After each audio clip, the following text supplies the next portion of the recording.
Fine. Arunima, you can take class. No problem. Fair enough.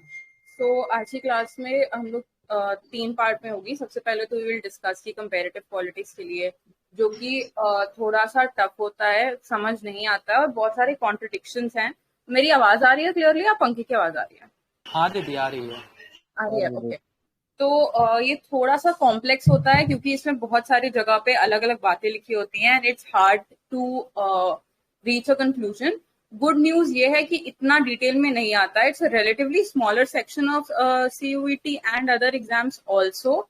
जो bulk में आता है वो usually Indian polity, public administration और ये सारी चीजें आती हैं. इसका स्कोप थोड़ा छोटा होता है और प्रिसाइज क्वेश्चंस रहते हैं, तो हम लोग उसी पे फोकस करेंगे. शुरू में हम लोग डिस्कस करेंगे कौन से सोर्सेज हम लोग रेफर कर सकते हैं. Secondly we'll rush through some of the main topics. Lastly we'll see कि क्वेश्चंस किस तरीके से बन सकते हैं और जितने भी डाउट्स हैं we can have a separate session for that. इतना डिटेल में इसमें नहीं घुसना है because there are lot of things. 2 बातों पे ध्यान रखना है. फैक्ट्स, जितने भी फैक्ट्स हैं, मेन पॉइंट्स, एंड दूसरा कुछ किताबें और कुछ नाम है. That's it. So I think सबसे ज्यादा क्वेश्चन जो आते हैं वो आते हैं इलेक्टोरल पॉलिटिक्स से एंड इलेक्टोरल सिस्टम से, पार्टी पॉलिटिक्स से एंड अप्रोचेस से. So we'll focus on that first. Starting with electoral systems. क्या पॉलिटिकल थ्योरी में अभी तक इलेक्टोरल सिस्टम्स पढ़ा है?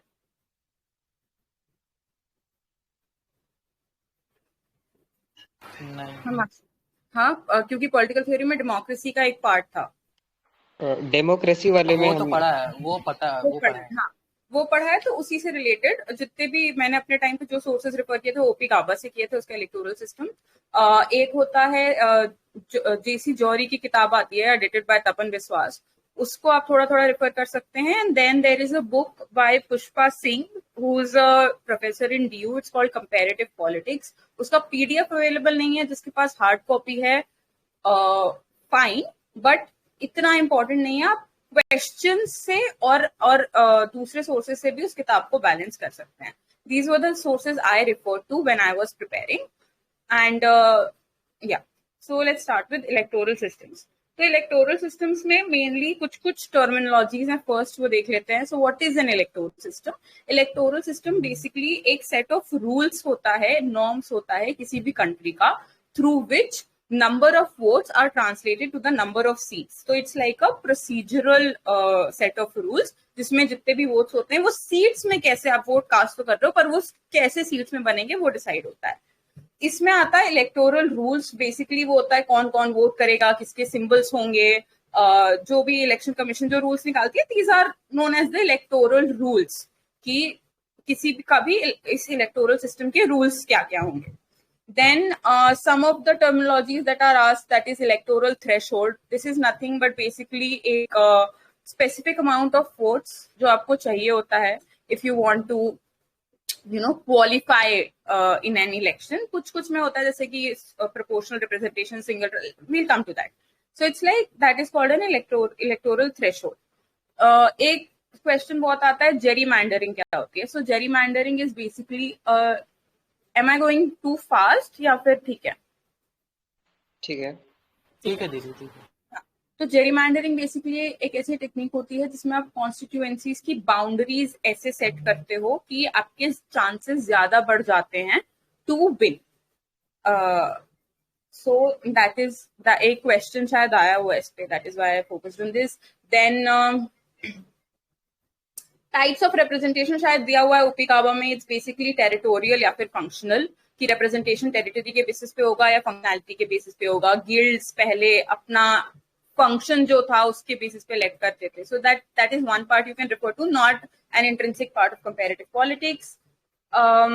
Okay, then district magnitude, which is की कितना सिंगल मेंबर कॉन्स्टिट्यूएंसी होगी या मल्टी मेंबर कॉन्स्टिट्यूएंसी होगी. So these are basic terminologies. इसमें कंफ्यूज हो जाते हैं. कंफ्यूज नहीं होना है. थोड़ा सा if you focus on the words तो आपको समझ आ जाएगा क्या है. अब आते हैं कि तो इलेक्टोरल सिस्टम्स को बेसिकली आप जितने भी वीडियोस देखेंगे या फिर बुक्स पढ़ेंगे, थोड़ा सा कंफ्यूजिंग होता है, but let us divide into जिसमें आपको मेजॉरिटी के वोट्स चाहिए होते हैं, मेजॉरिटी नंबर ऑफ वोट्स चाहिए होते हैं, पहला टाइप, दूसरा टाइप प्रोपोर्शनल रिप्रेजेंटेशन और तीसरा टाइप मिक्स्ड। तो let us start with this जिसमें आपको मेजॉरिटी वोट्स चाहिए होते हैं। तो सबसे पहले तो आता है हमारा first past the post. Everyone is aware कि फर्स्ट पास द पोस्ट क्या होता है, जिसके पास ज्यादा नंबर ऑफ वोट्स होती है वो।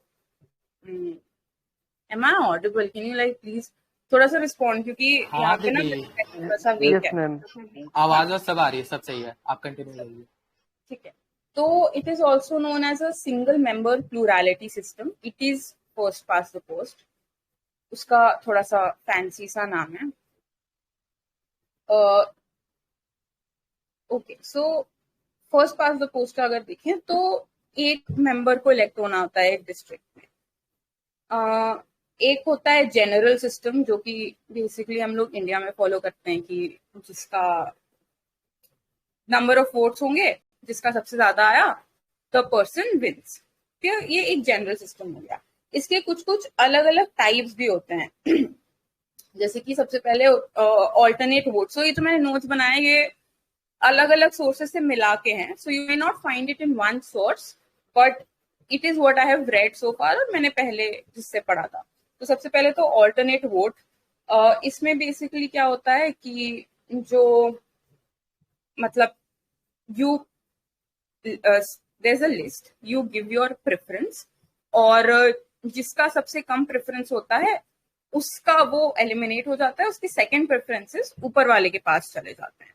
तो उसमें जिसका सबसे ज्यादा, इसके थ्रू जिसका सबसे ज्यादा आया, and the person who first went past the post wins. So it's followed in Australian lower house, somewhere in US. और अगेन यहाँ पे आपको ना बहुत सारे नाम दिखेंगे कि यूएस तो इसमें भी है या ऑस्ट्रेलिया तो इसमें भी है। Do not be confused and do not shift your ideas या नोट्स में चेंजेस मत करना, क्योंकि हमेशा याद रखना एक ही कंट्री में कई टाइप के इलेक्शंस होते हैं। तो इंडिया में फर्स्ट पास द पोस्ट भी होता है और एक type of alternate voting system भी होता है प्रेसिडेंशियल इलेक्शन में। तो आपको कई कंट्रीज के नाम कई टाइप्स ऑफ इलेक्टोरल सिस्टम में दिखे, तो don't get confuse and don't spend so much of your time on that. देख लेना कि किस उसमें होता है। इतना गहराई में कंपेरेटिव पॉलिटिक्स में अभी तक मैंने जितने क्वेश्चन पेपर देखे उतना नहीं पूछा है, but still if you feel that you are like helplessly confuse, don't be, always remember कि एक कंट्री में कई टाइप के इलेक्शंस होते हैं और हर टाइप में अलग अलग टाइप का इलेक्टोरल सिस्टम यूज हो सकता है, इलेक्टोरल रूल्स यूज हो सकते हैं। Then we have second ballot system, जो okay alternate vote B part is the second ballot system, जो कि हम फ्रेंच प्रेसिडेंट में के इलेक्शन में भी देखते हैं कि सारे मतलब आपके वोट्स कास्ट हो गए, दो लोग आए एंड उसका मतलब दो ऊपर के जो फंसे थे कि उन्होंने मेजोरिटी नहीं पार कर पाई। तो do remember this alternate vote, second ballot and the last one that I am going to talk about is winning absolute majority. First past the post में आपको एब्सोल्यूट मेजोरिटी की जरूरत नहीं होती है। ओके, अगेन जिसमें आपको मेजोरिटी वोट्स की जरूरत होती है, पहला एफपीटीपी जिसमें आपको एब्सोल्यूट मेजोरिटी विच इज 50+1 की जरूरत नहीं होती है, सिंगल मेंबर कॉन्स्टिट्यूएंसी। पार्ट 2 में आओ जिसमें आपको एब्सोल्यूट मेजोरिटी की जरूरत होती है। इसमें अगर दो लोग हो तो सही है, लेकिन अगर दो से ज्यादा हो तो क्या करेंगे उसके टाइप्स की हम लोग बात कर रहे हैं। पहला हमने ऑल्टरनेटिव वोटिंग की बात की, दूसरा हम लोग सेकंड बैलेट की अभी बात कर रहे थे कि फ्रेंच प्रेसिडेंट में क्या होता है, वहां पे आते हैं। तो फ्रेंच प्रेसिडेंशियल इलेक्शन जो दो ऊपर के, अब एब्सोल्यूट मेजोरिटी चाहिए, ऊपर के दो लोग हैं जिनके पास नहीं है, तो दोबारा इलेक्शन होगा। There is a second ballot, जिस उसमें जो जीतता है the person is elected. Then एक और टाइप आपको कहीं किसी सोर्स में मिल जाएगा विच इज सप्लीमेंट्री वोटिंग। इसमें बेसिकली क्या होता है कि वही है, प्रेफरेंशियल सा है। मतलब आप लिस्ट में प्रेफरेंसेस मार्क करते हो, सारे एलिमिनेट हो जाते हैं एक्सेप्ट द 2, और बाकियों के वोट्स इन दोनों को चले जाते हैं। उसमें जो जीतता है एब्सोल्यूट मेजोरिटी से वो the person is elected. So again ये एब्सोल्यूट मेजोरिटी से 50+1 उसकी बात हो रही है, तो कंफ्यूज ना होइएगा. Okay, any questions up till now? दीदी actually you want to say that कि मतलब अल्टरनेट वोटिंग जो होती है उसी का सेकंड टाइप होता है सप्लीमेंट्री वोटिंग ना? नहीं, हम उसका सेकंड टाइप देखो वही है ना, बहुत सारे सोर्सेज में अलग अलग बातें करता है. जो मैंने नोट्स बनाए मैंने 3 तरीके की बात करी है एब्सोल्यूट मेजोरिटी पाने के लिए. पहला ऑल्टरनेटिव वोटिंग, दूसरा सेकंड बैलेट, तीसरा supplementary voting. I have made A B C. I don't think it's going to ask कि इसका डिटर्मिनेंट क्या है. सप्लीमेंट्री वोटिंग कुछ कुछ जगहों पे ही दिया हुआ है, आपको हर किताब या हर वीडियो में नहीं मिलेगा, पर अगर अगर पूछता है तो this is what it is. ये मेरा मकसद था इसको बताने के पीछे. Okay okay. Now let us come to multi member constituencies. ये एक क्वेश्चन भी था और ये थोड़ा सा कंफ्यूजिंग है. शायद किसी ने ग्रुप में क्वेश्चन भी डाला था कि ब्लॉक वोट जो है वो किसका पार्ट है. कल किसी ने डाला था ना ग्रुप पे ये सवाल कि block voting system is a part of which first past the post proportional representation. वो जो जेसी जोरी किताब है उसमें लिखा हुआ है that it is a variant of first past the post. कैसे? अभी तक जो हम लोग बात कर रहे थे वो सिंगल मेंबर कॉन्स्टिट्यूएंसीज की बात कर रहे थे, जिसमें एक इंसान को जीतना होता है. Now if we come to a multi member constituency in a majoritarian system, उसके लिए क्या था? उसके लिए एक किताब में दिया हुआ है that there is something called block vote system, जिसमें कि आपको पता है मल्टी मेंबर कॉन्स्टिट्यूएंसी क्या होती है. इसमें तो कोई दिक्कत नहीं है, जिसमें एक कॉन्स्टिट्यूएंसी से 2-3 लोग को इलेक्ट होना पड़ता है. ओके, एक बार समझा दीजिए. हाँ जी. अच्छा, सिंगल मेंबर बहुत सिंपल सा डिफरेंस है. सिंगल मेंबर कॉन्स्टिट्यूएंसी जिसमें एक इंसान को जीतना होता है, मल्टी मेंबर कॉन्स्टिट्यूएंसी जिसमें एक कॉन्स्टिट्यूएंसी में ही एक से ज्यादा लोगों को जीतना होता है. तो अभी तक तो हम लोग बात करते हो सिंगल मेंबर कॉन्स्टिट्यूएंसी की बात कर रहे थे, राइट? जिसमें अब absolute majority single member constituency में आएगी ना. एक ही इंसान के पास 50+1 इज एब्सोल्यूट मेजोरिटी की पूरी मेजोरिटी है, तो एक इंसान के पास आएगी ना. तो एक डिस्ट्रिक्ट में एक ही इंसान जीत पाएगा, तो that is a single member constituency की एक को ही जीतना है. मल्टी मेंबर में ज्यादा लोगों को जीतना पड़ता है. अब खुद सोचो, अगर इजराइल एक ऐसा देश है जिसमें पूरी कंट्री ही एक कॉन्स्टिट्यूएंसी है, तो उसमें कई सीट्स होंगी ना एक कॉन्स्टिट्यूएंसी में. Please respond.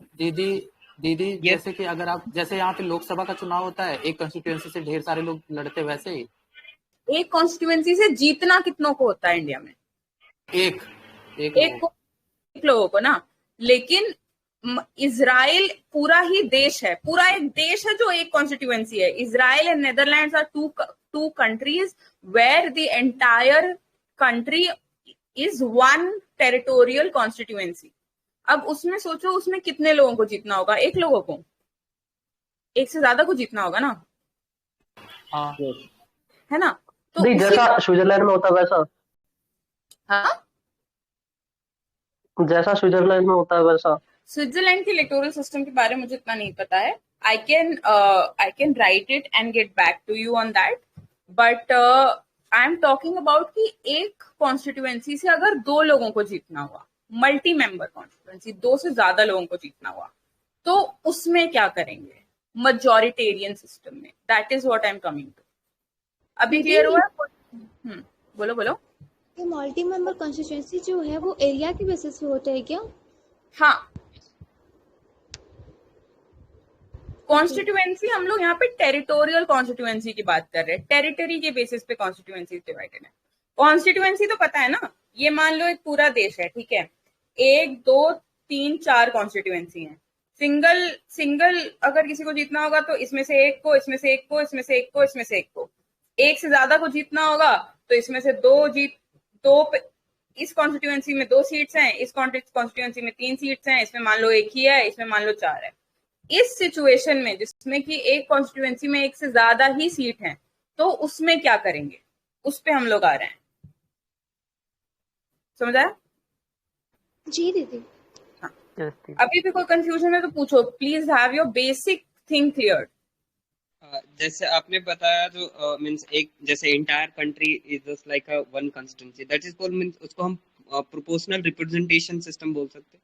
दैट हाँ, उसमें प्रोपोर्शनल रिप्रेजेंटेशन सिस्टम फॉलो होता है। मल्टी मेंबर कॉन्स्टिट्यूएंसी सिर्फ प्रोपोर्शनल में हो ऐसा नहीं है, यही तो ये बता रहा है, यही तो वो सवाल आया था कि Okay, ब्लॉक okay.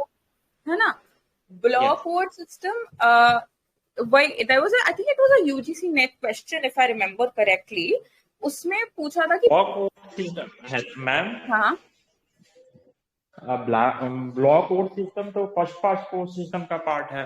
हाँ, वही first past the post system का पास, एग्जैक्टली करेक्ट, उसी में हम आ रहे हैं कि उसमें बेसिकली क्या होता है कि जितने लोगों को इलेक्ट करना है उतने आपके पास वोट्स हैं, एक ब्लॉक ऑफ वोट्स है, आप उसको उतने लोगों को, उस वेरिएंट के लोगों को चूज करते हो, तो वो एफपीटीपी का पार्ट है। इसमें एक पार्टी ब्लॉक वोट भी आता है, आई थिंक ये जेसी जौहरी किताब में दिया हुआ है। पार्टी ब्लॉक वोट में वो बताते हैं कि क्या होता है कि आप एक पार्टी को ही अपना सारा वोट दे देते हो। मान लो कि 4 सीट है, आपने बोल दिया कि इन चारों सीट्स पे तो मेरे हिसाब से ब्लॉक वोट है कम्युनिस्ट पार्टी को, इन चारों सीट पे कम्युनिस्ट पार्टी की थी। So that's a type of it. तो पार्टी लिस्ट पीआर, हाँ पार्टी लिस्ट पीआर। हाँ, पार्टी ऐसा तो कोई बाउंड नहीं है कि मतलब कहाँ मल्टी पार्टी होगा, कहाँ जैसे जर्मनी में अल्टरनेटिव वोट सिस्टम है, वहां पे कुछ प्रोपोर्शनल रिप्रेजेंटेशन सिस्टम अपनाया जाता है। प्रेफरेंशियल वोटिंग सिस्टम है ऑस्ट्रेलिया में, वहां पे भी कुछ ना कुछ मल्टी पार्टी अपनाया। और इवन दैट की जहाँ पे 2 पार्टी सिस्टम भी होता है, वहां पे इंडिया को क्या कर सकते हैं कि 2 पार्टी की मल्टी पार्टी। इंडिया को भी मल्टी पार्टी में ही रखा जाता है। अब देखो वही है ना कि क्लासिफिकेशन आपका बहुत, अभी तो हम लोग पार्टी पे नहीं जाते हैं, अभी हम लोग इलेक्टोरल सिस्टम पे ही रहते हैं। अभी हम लोग इलेक्टोरल सिस्टम में क्या बात कर रहे हैं, हम लोग टाइप्स ऑफ इलेक्टोरल सिस्टम्स की बात कर रहे हैं। उसमें हम लोग क्या बात कर रहे हैं कि ये जो वर्ड है इसका मतलब क्या हो सकता है, ताकि एग्जाम में आए तो आप उसका मतलब समझ लें। इस पे बहस छिड़ सकती है कि इंडिया में कौन सा पार्टी सिस्टम, पर एट दिस पॉइंट ठीक है।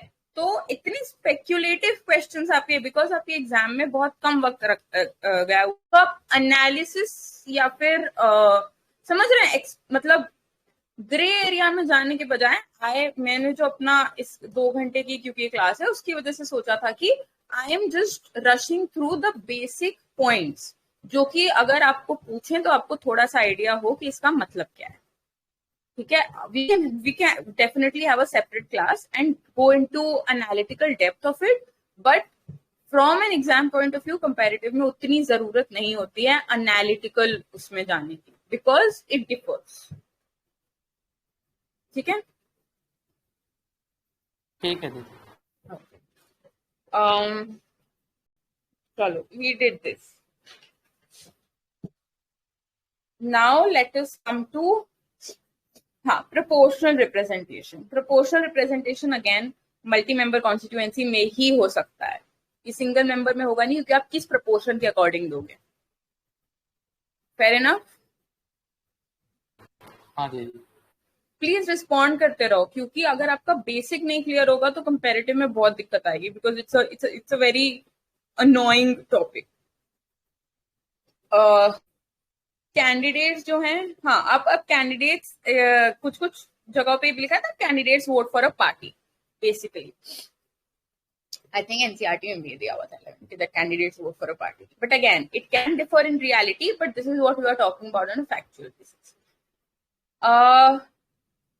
इसमें होता है एक threshold that candidates win by winning a quota of votes. ठीक है, उस हिसाब से प्रोपोर्शनैलिटी में आप वो करते हो, डिवाइड करते हो। सबसे पहले इसमें दो वेरिएंट्स इसके मैंने देखे हैं। सबसे पहले तो लिस्ट सिस्टम और दूसरा सिंगल ट्रांसफरेबल वोट। पहले लिस्ट सिस्टम पे आ जाते हैं, प्रेटी इजी। एक सेपरेट लिस्ट होती है जो कि पार्टी निकालती है, ये हमारी लिस्ट है। अब वोटर्स को उस लिस्ट के अकॉर्डिंग मार्क करना होता है कि this is the list I am going for, वो पार्टी निकालती है। इसमें एक ओके, एडिशनल इंफॉर्मेशन ये है कि दो टाइप का होता है basically, closed list system and open list system. जो नई डेमोक्रेसीज है, newer democracies that have they have a closed list system. Closed list system is basically party ने आपको ये लिस्ट दे रखी है, आपको इसी को चुनना है. Older democracies, they have a certain kind of openness in their list system in which you can also give a preference for the candidate. Very complex, but it is what it is. You can give preference for a candidate. तो ये basically एक distinction है within the list system. Closed list and open list. Closed list for newer democracies and older democracies, basically certain kind of openness in their lists. Second आता है single transferable vote. I think I'm pretty sure अभी तक आपने Indian polity में भी पढ़ लिया होगा, पॉलिटिकल थ्योरी में पढ़ लिया होगा. Let's go to it again. एक कोटा सेट होता है जिसमें कि टोटल नंबर, एक कोटा, वो कैसे, इलेक्टोरल फॉर्मूला इसको कहते हैं, इलेक्टोरल फॉर्मूला. ये कैसे होता है, विच इज कोई आप में से कोई बता दो.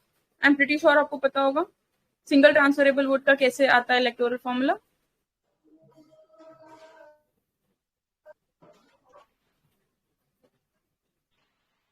किसी को याद है? मैं फॉर्मूले के बारे में तो मैं तो नहीं जानता हूँ, लेकिन इसके बारे में मैंने पढ़ा है कि ये अकॉर्डिंग टू द माइनॉरिटी के स्ट्रेंथ, इसमें मतलब यही इसीलिए यूज होता है कि जो माइनॉरिटी भी होती है इसमें उसको रिप्रेजेंटेशन मिल सके.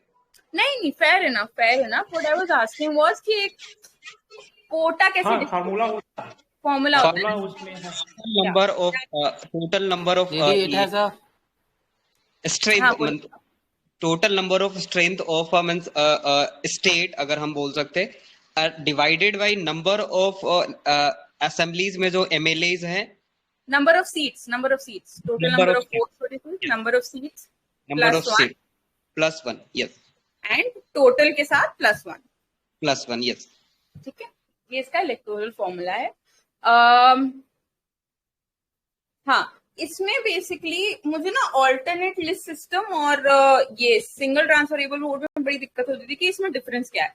जब मैंने थोड़ा ध्यान से पढ़ा, ऑल्टरनेट वोटिंग मैंने ओपी काबा से पढ़ी, और सिंगल ट्रांसफरेबल वोट जब मैंने इंडियन पॉलिटी और इससे पुष्पा सिंह से पढ़ा था, तो मुझे डिफरेंस इतना समझ में आया. It's very, I am talking about a very personal thing, क्योंकि आपका दिमाग में भी आ सकते हैं सवाल कि ऑल्टरनेट लिस्ट में बेसिकली जो नीचे के हैं उनका, जैसे आपने प्रोपोर्शनल, मतलब आपने प्रेफरेंस, क्योंकि दोनों में प्रेफरेंसेस होती है, प्रेफरेंस लिस्ट होती है, तो प्रेफरेंसेस के अकॉर्डिंग दिया. अब जिसका सबसे कम आया वो एलिमिनेट, ऑल्टरनेट की बात कर रहे हैं, ऑल्टरनेट शुड आई से. हाँ दीदी, जो अल्टरनेट वोटिंग सिस्टम होता है उसमें जैसे एक फिक्स्ड वो रहता है कि आपको, जैसे अगर एक कंस्टिट्यूंसी, जैसे बनारस अगर एक कंस्टिट्यूंसी है तो वहां से अगर 4 पार्टी के लोग खड़े हुए हैं तो उसमें से जो सबसे ज्यादा जिसका वोट आ जाएगा वो जीत जाता है, अगर मैं सही हूं तो. अल्टरनेट वोटिंग सिस्टम में ये होता है. और जो सिंगल ट्रांसफरेबल वोट होता है, जिसको फर्स्ट पास्ट द पोस्ट भी शायद कहते हैं, अगर मैं सही हूं तो. नहीं, सिंगल ट्रांसफरेबल वोट आपका प्रोपोर्शनल सिस्टम में आ जाता है. ऑल्टरनेट, हाँ, प्रोपोर्शनल सिस्टम में जो सिंगल ट्रांसफरेबल वोट जो होता है, जो कि प्रेसिडेंट के इलेक्शन के लिए हमारे देश में यूज होता है, उसमें ये होता है कि जैसे अगर 4 पार्टी से अगर 4 लोग खड़े हैं तो उसमें क्या होगा कि चारों लोगों को, अगर मान लीजिए कि ABCD 4 लोग हैं, तो उसमें ये सिस्टम होता है कि जैसे अगर ABCD 4 लोग हैं तो अगर A को अगर 25% मिल रहा है, B को 15% मिल रहा है, C को जो है वो अगर 45% मिल रहा है, और जो D है उसको 10% ही वोट मिला है, तो इसमें जो जिसको सबसे कम जो परसेंटेज वाला जो वोट रहता है उसको एलिमिनेट कर दिया जाता है, उसको हटा दिया जाता है. और उसका जो वोट होता है सारा, वो जो उसके नीचे वाले जो प्रेफरेंस पे होता है, जो कि जैसे अगर 4th नंबर वाला सबसे कम है, अगर उसका मतलब उसको अगर एलिमिनेट कर देगा तो उसके सारे परसेंटेज के वोट जो है वो उसके ऊपर, उससे जो थोड़े से ज्यादा जो वोट रहता है उसको ट्रांसफर हो जाता है. और वो तब तक ये सिस्टम फॉलो होता रहता है जब तक वो फिक्स्ड कोटा को कोई एक कैंडिडेट जो है वो क्रॉस ना कर जाए. करेक्ट. बट इसमें कुछ ये आपने जो बात करी है ना, that is what I am saying. ये आपने ऑल्टरनेट सिस्टम की बात करी. ऑल्टरनेट सिस्टम में क्या होता है, जो नीचे के जितने कम आते हैं ना, उतने एलिमिनेट हो जाते हैं और उनके वोट्स ऊपर वालों को चले जाते हैं. सिंगल ट्रांसफरेबल वोट में क्या होता है, एक कोटा होता है और मान लो 3 लोगों को इलेक्ट करना है और 3 लोगों को इस कोटे को वो करना है, मतलब वोट कोटा तक पहुंचना है। तो बेसिकली क्या होगा कि पहला प्रेफरेंस आया, उसमें एक इंसान ने पा लिया और कोई एकदम नहीं पा पाया। तो जो पहला इंसान होगा जिसने पाया प्लस एक्स्ट्रा कुछ वोट्स पा लिए, तो उसके जितने सरप्लस वोट्स होंगे वो नीचे वालों को चले जाएंगे, और जो सबसे कम पाया है वो एलिमिनेट हो जाएगा, और उसके जितने वोट्स होंगे वो ऊपर वाले को चले जाएंगे। इट साउंड्स कंफ्यूजिंग बिकॉज जो हम लोग कहते हैं इंडिया में that it's single transferable vote, there is a fundamental problem in that.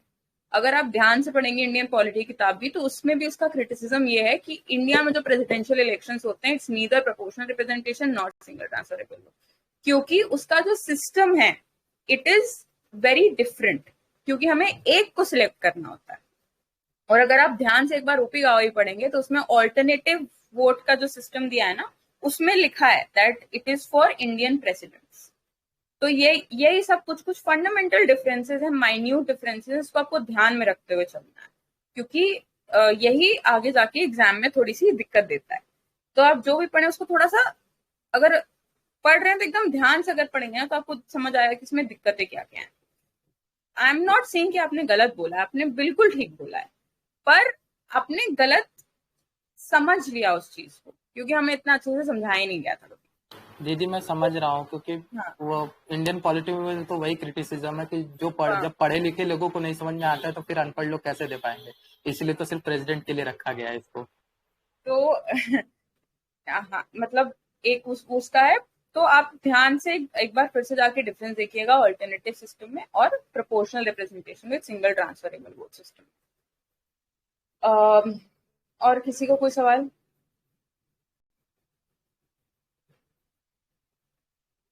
समझ आ रहा है? नहीं समझ आ रहा है तो भी बोलो, it's okay, I understand, it's tough, we can, जितना भी हो रहा है अभी खत्म करेंगे तो बचेगा उसके लिए ये दूसरी जो क्लास दूसरा वाला सिंगल ट्रांसफरेबल वोट सिस्टम, ये फिर से समझा दोगे आप? हाँ बिल्कुल समझा देंगे। देखो, proportional representation with single transferable vote. Proportional representation में एक कॉन्स्टिट्यूएंसी है, 3 लोगों को सिलेक्ट होना है, क्योंकि प्रोपोर्शनेट तभी होगा जब एक से ज्यादा होंगे। अब उसमें सिंगल ट्रांसफरेबल वोट कैसे अप्लाई होगा कि मान लो 3 लोगों को सिलेक्ट होना है, एक कोटा सेट किया गया कि इतना कोटा आपको पाना है, ठीक है। मान लो वो कोटा 50 का है, प्रेफरेंसेस आई, एक को मिल गया 80, एक को आया 60 और एक को एग्जैक्ट 50, और एकदम नीचे वाले को आए 10। अब ये फर्स्ट प्रेफरेंसेस की बात होती है, फर्स्ट प्रेफरेंसेस पे काउंट होता है। एक को नीचे का आया 10। अब क्या होगा, पहले वाले ने 70 और 60 वाले जो हैं उन्होंने थ्रेशोल्ड पार भी किया और उनके सरप्लस वोट्स भी जनरेट हुए। तो वो जो सरप्लस वोट्स हैं उतना देखा जाएगा कि इतने की सेकंड प्रेफरेंसेस क्या है, और वो नीचे वालों को मिल जाएंगे, और जिसके पास सिर्फ 10 थे या 20 थे उसके जितने सेकंड प्रेफरेंसेस वाले लोग हैं वो ऊपर उसको मिल जाएंगे। तो जस्ट इन केस अगर कोई थ्रेशोल्ड पार नहीं कर पाया है और उसके बाद वो कर लेता है तो the person will be elected. For example, जैसे कि मैंने बोला ऊपर वाले को मैंने बोला 70, 60 और 50। मान लो ये 50 की जगह 40 ही है, let us make it 70, 60 and Hindi समझ आती है 70, 60 and 40। Now we see that this person is lagging behind. अब क्या होगा सिंगल ट्रांसफरेबल वोट में कि इन दोनों के सरप्लस वोट्स जो नीचे वालों को चले जाएंगे, they have completed a quota, और जिनके एकदम कम आए हैं, जिसके एकदम कम आए हैं उसके वोट्स सेकंड प्रेफरेंस के उसके ऊपर वालों को चले जाएंगे। मान लो इस चीज में दिस पर्सन अचीव 53 वोट्स, तो अब ये 3 लोग इलेक्ट हो गए, सो this is single transferable vote. अलबत्ता ऑन द कंट्री ऑल्टरनेट में क्या होता है, सिर्फ नीचे वाला जो एलिमिनेट होता है उसके वोट ऊपर वाले को चले जाते हैं। That is the difference that I was talking about. ठीक है, अगर इसको और अभी मैंने हिंदी में और थोड़ा सा ऐसे एग्जाम्पल के थ्रू बताने की कोशिश की है, नहीं अभी भी थोड़ा सा डिफरेंस है, देन यू कैन रीड एक बार जेसी जौहरी किताब, उसमें अच्छे से दिया है। नहीं तब भी समझ आता है, please text me, I put my number, we can have like, because I understand थोड़ा सा प्रॉब्लमैटिक है, we can I will go through you with on it again on a personal basis. जिन लोगों को मतलब अभी लार्जली तो समझ आ गया ना ये सब। हाँ दी, एक बार समझ आ हाँ गया। दीदी, ऊपर ऊपर से समझ में आ गया है। हाँ, ऊपर ऊपर से समझ आ गया ना, ऊपर ऊपर से ही पूछेगा, कंपैरेटिव गवर्नमेंट में इतना घुस के नहीं जाएगा। और आई एम जस्ट एक्सप्लेनिंग ताकि आप लोग को दिक्कत ना हो। अब थोड़ा जल्दी चलेंगे क्योंकि we have to explain everything else. Mixed उसमें आ जाते हैं। मिक्स मेंबर सिस्टम में क्या होता है, एफपीटीपी भी होता है और प्रोपोर्शनल सिस्टम भी होता है। जैसे कि सबसे प्रोमिनेंट एग्जांपल है इसका जर्मनी, जिसमें 50-50 किया जाता है और 50% किया जाता है। 50% वाले जो सीट्स हैं वो एफपीटीपी से हो जाएंगे और 50% वाले जो हैं वो क्लोज्ड पार्टी लिस्ट सिस्टम से होंगे। So it's like a mixed system जिसमें मेजोरिटेरियन सिस्टम भी है और प्रोपोर्शनल वोटिंग सिस्टम भी है। Prominent examples are Germany, Italy, Netherlands, Scotland and Wales. ठीक है, ये समझ आ गया। Devi, once again repeat the name. Germany, Italy, Netherlands, Scotland, Wales. And दीदी न्यूजीलैंड टू। होगा, आई डोंट नो दैट। ये आप एक बार खुद से चेक कर लेना कंट्री वाइज, क्योंकि वही मैंने बोला है कंट्री में कई तरीके के इलेक्शंस होते हैं ना। तो हाँ दीदी, ये अबाउट 9 देशों में ऐसा ये होता है, ये mixed representation system. Fair enough. ठीक है, इलेक्टोरल सिस्टम क्लियर हो गया। हाँ दी। ठीक है, अब इसके साथ आ जाते हैं पार्टी सिस्टम पे। पार्टी सिस्टम बड़ा आसान है। पहले तो किताब का नाम लिख लो, जियोवानी सार्तोरी ने लिखी है किताब, parties and party systems, a framework for analysis. This is Giovanni Sartori.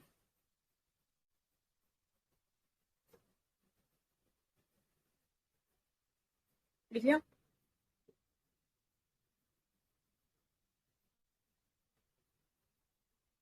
लिख लिया? Yes. ठीक है, तो अब आ जाते हैं पार्टी सिस्टम से। पार्टी सिस्टम से बेसिकली वही one party system, two party system and multi party system. अब इसका बेसिक कॉन्सेप्ट जान लो, कंट्रीज इसमें घुसती रहेंगी। दीदी हाँ, सॉरी दीदी, एक बार फिर से जरा नाम बोल देती। Giovanni, GIOVANI, Giovanni. बुक का दीदी। अच्छा, parties and party systems, a framework for analysis.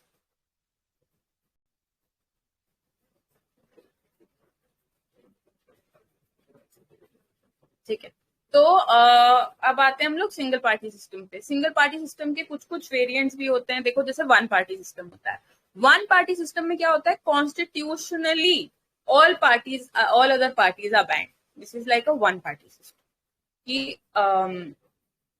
Basically fascist regimes and totalitarian regimes में होता है, जिसमें कॉन्स्टिट्यूशन के through legally all parties, all opposition is banned. That is one party system. अब ये कोई सिस्टम तो है नहीं, क्योंकि और कोई पार्टी है नहीं सिस्टम बनाने के लिए, बट कहने को कहते हैं। Then there single party dominant system की पार्टीज हैं बट जीतती एक ही पार्टी है। I think that was a Congress phase post independence. Single party dominant system. ठीक है, अब two party system is basically जिसमें और पार्टीज होती हैं but mainly two parties have a chance of winning, have a genuine chance of winning.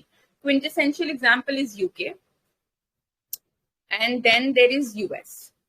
US में इतना strong वो नहीं है, क्योंकि जो डेमोक्रेट्स हैं, जो रिपब्लिक्स हैं, उनके कुछ कुछ बातों पे, कुछ कुछ पॉलिसीज पे वो कन्वर्ट कर जाते हैं, बट अगेन रेस उन्हीं में रहती है। तो quintessential examples UK and US, two party system. Multi party systems जिसको कहते हैं non majority parliamentarian system. I have read somewhere जिसको कहते हैं, इट्स इन माय नोट्स। तो basically multi-party system में more than two parties have a fair chance of winning. ठीक है, अब इंडिया अभी किस में आता है, किस फेज में कहाँ पे आता है, there can be a debate about it, but I think still scholars place India in a multi-party system. It has not shifted to say single party or two party dominant system. Any questions? Party system. दीदी multi party system में भी तो अलग अलग types होते हैं ना, जैसे जैसे moderate pluralism, polarise pluralism, fragmented party system और two broad government coalition party system. हाँ, coalition party system, prominent, dominant, ये सब होते रहते हैं, but it's not like I haven't seen it in a textbook. आप बता दो please, please let us know क्या होते हैं। अरे दीदी जैसे टू ब्रॉड कोalition सिस्टम हो गया, जैसे अपने देश में एनडीए और यूपीए। अच्छा, हाँ तो वो भी तो होता है ना मल्टी पार्टी सिस्टम में, हाँ क्योंकि हाँ मल्टी होता पार्टी है। सिस्टम तो एक तरीके से इंडिया तो है जो सबसे बढ़िया एग्जांपल है इसके लिए तो। हाँ हाँ exactly. And what were the other types you are talking about, आप बता दो। आई थिंक जानना, मतलब अगर मैंने एक पढ़ा एक देखा तो नहीं सवाल, but do let us no. एक मैंने बताया मॉडरेट प्लूरलिज्म बताया मैंने, सेंटर टू स्टेट मैंने इसमें लिख रखा है, लेकिन मैं इसके बारे में कंफर्म नहीं हूँ। जैसे मैंने मेरा यही कंफ्यूजन, मेरा सबसे ज्यादा कंफ्यूजन कंपैरेटिव पॉलिटिक्स वाले टॉपिक में ही रहता है, इसलिए जैसे। और उसके बाद मैंने मतलब लिख रखा है, लेकिन मतलब एक मेरा यही टॉपिक जो है मतलब मेरा क्लियर है। मल्टी पार्टी सिस्टम मतलब सिंपल यही मेरा क्लियर है कि मतलब मल्टी पार्टी सिस्टम में अलग अलग मतलब 4 टाइप के होते हैं, इसमें से जो लास्ट वाला है वो मेरा क्लियर है, बाकी 3 जो कंफ्यूजन है, तो इसलिए मैंने ये पॉइंट जो पुट आउट किया था अभी। अच्छा, ठीक है, आप मुझे एक बार सोर्स बता देना कि आपने कहाँ से पढ़ा था। We'll find out the validity of it. अगर होता है तो एक जो दूसरा doubt clearing and extra information का जो सेशन होगा, I put it in that. Do text me कि आपने कहाँ पे पढ़ा था, क्योंकि मैंने जितनी किताब पढ़ी, आई थिंक आई प्रेफर 2 बुक्स मेरे ओके प्रिपरेशन दीदी, हाँ, उसमें मैं मुझे बता नहीं दूंगा, दिखा, बट हाँ प्लीज डू मैं लेट। टेक्स्ट कर दूंगा आपको पिक के साथ। फेयर एनफ, ठीक है, ठीक है। So we have done electoral systems and we have done party systems. अब एक there's something called Duverger's law. Maurice Duverger was a person. उसने अपना एक लॉ निकाला था। उसने बेसिकली बोला था कि आपका जो इलेक्टोरल सिस्टम है वो बताएगा कि आपका पार्टी सिस्टम कैसा होगा। टू बी वेरी प्रिसाइज, उसने बोला था कि just a second,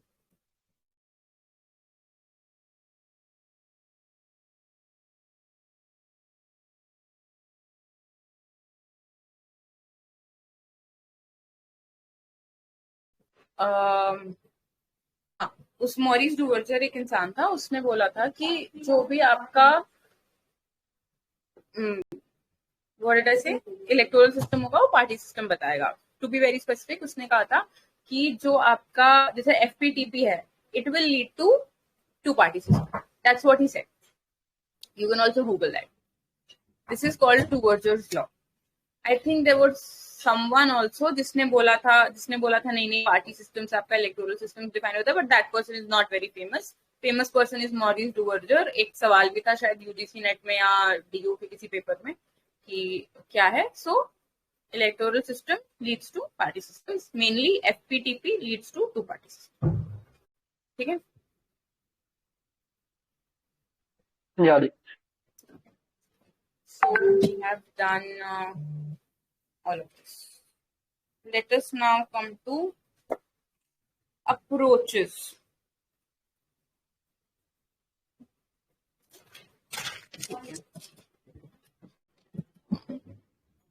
Let me just check कि मैंने कुछ छोड़ तो नहीं दिया इन 2 चीजों में, 2 टॉपिक्स में।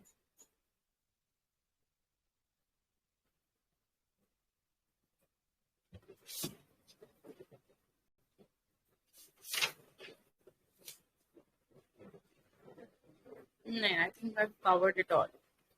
ठीक है, अभी तक कोई सवाल इम्पोर्टेंट? दीदी types of regimes, we'll come to that. Types of, देखो अगेन, टाइप्स ऑफ रेजिम्स मैंने एंड तक इसलिए रखा हुआ है because types of regimes is a very confusing topic, क्योंकि आपको नहीं पता है कि आपको उसमें पढ़ना क्या है। मुझे खुद नहीं पता था मुझे उसमें पढ़ना क्या है, और ना ऐसा कोई मुझे सवाल आया था। तो आई टेल यू मैंने क्या पढ़ा था। I did democratic regime, I did totalitarian regime and I did authoritative regimes. That's the most I did in types of regimes का। I will explain that to you. और अगर किसी के पास आपने पढ़ने की कोशिश की है टाइप्स ऑफ रेजिम्स? दीदी सच पे कहूँ तो मतलब इसमें पढ़ा इस हूँ ये दीदी, पार्लियामेंट्री फॉर्म और प्रेसिडेंशियल फॉर्म और ये सेमी प्रेसिडेंशियल, यही पढ़ा है इसमें। Okay, that base. That's what you did. So, अच्छा, क्योंकि जो रिजीम का कंपैरिजन है जोरी में एंड पुष्पा सिंह में, that was on democratic and authoritarian, तो मैंने वही पढ़ा। Presidential semi presidential I did not do, but okay, I think ये भी कर सकते हैं। और किसी का कोई व्यू है या किसी ने देखा हो? आई थिंक बहुत सारे ऐसे वीडियोस आते हैं, अब तो ज्यादा ही आने लग गए होंगे, जो बता रहे होंगे कि टाइप्स ऑफ रिजीम्स में और क्या क्या पढ़ना है। किसके पास कोई आइडिया है what we can take up in that? Because I prepared 3 for this which I prepared in my दीदी एक्चुअली मतलब टाइप्स ऑफ रिजीम में तो यही होता है ना कि मतलब कितने कितने टाइप्स के मतलब जो है वो होती है, मतलब गवर्नमेंट होती है, रूल जो होता है वो कितने टाइप्स के होते हैं, मतलब रूलिंग जो होती है, जैसे डेमोक्रेटिक रिजीम टाइप की रूलिंग होती है, टोटलिटेरियन होती है, ऑथोरिटेरियन होती है, ये सब चीजें। एग्जैक्टली वही मैंने पढ़ा था और मैंने आज पढ़ाने के लिए भी नोट्स वही बताए थे। बट आई थिंक जैसा कि अभी किसी ने बोला कि प्रेसिडेंशियल सेमी प्रेसिडेंशियल भी कर सकते हैं, तो ठीक है। I think I will write it, we can do that also briefly, क्योंकि इससे जो मोस्ट ऑफ द मीन्स ये पीजीटी में क्वेश्चंस इसी से पूछा है, मीन्स जैसे एमओई अलीगढ़ मुस्लिम यूनिवर्सिटी में या फिर बीएचयू में, तो इसी तरीके से क्वेश्चन पूछा था, तो इसीलिए मैंने सोचा कि ये पढ़ लिया जाए, तो इसीलिए मैंने पढ़ लिया इसको।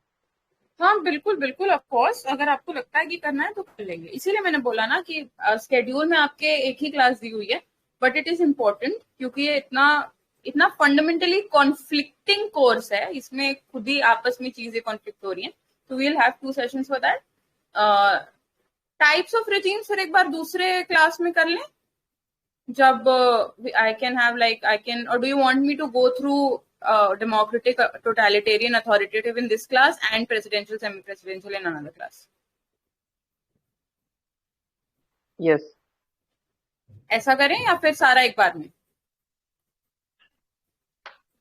सारा एक साथ में करवा दीजिए लास्ट में। ठीक है, सारा एक साथ लास्ट में कर लेंगे। Okay, fair enough. So which makes this class थोड़ा सा easier. Late us come two approaches.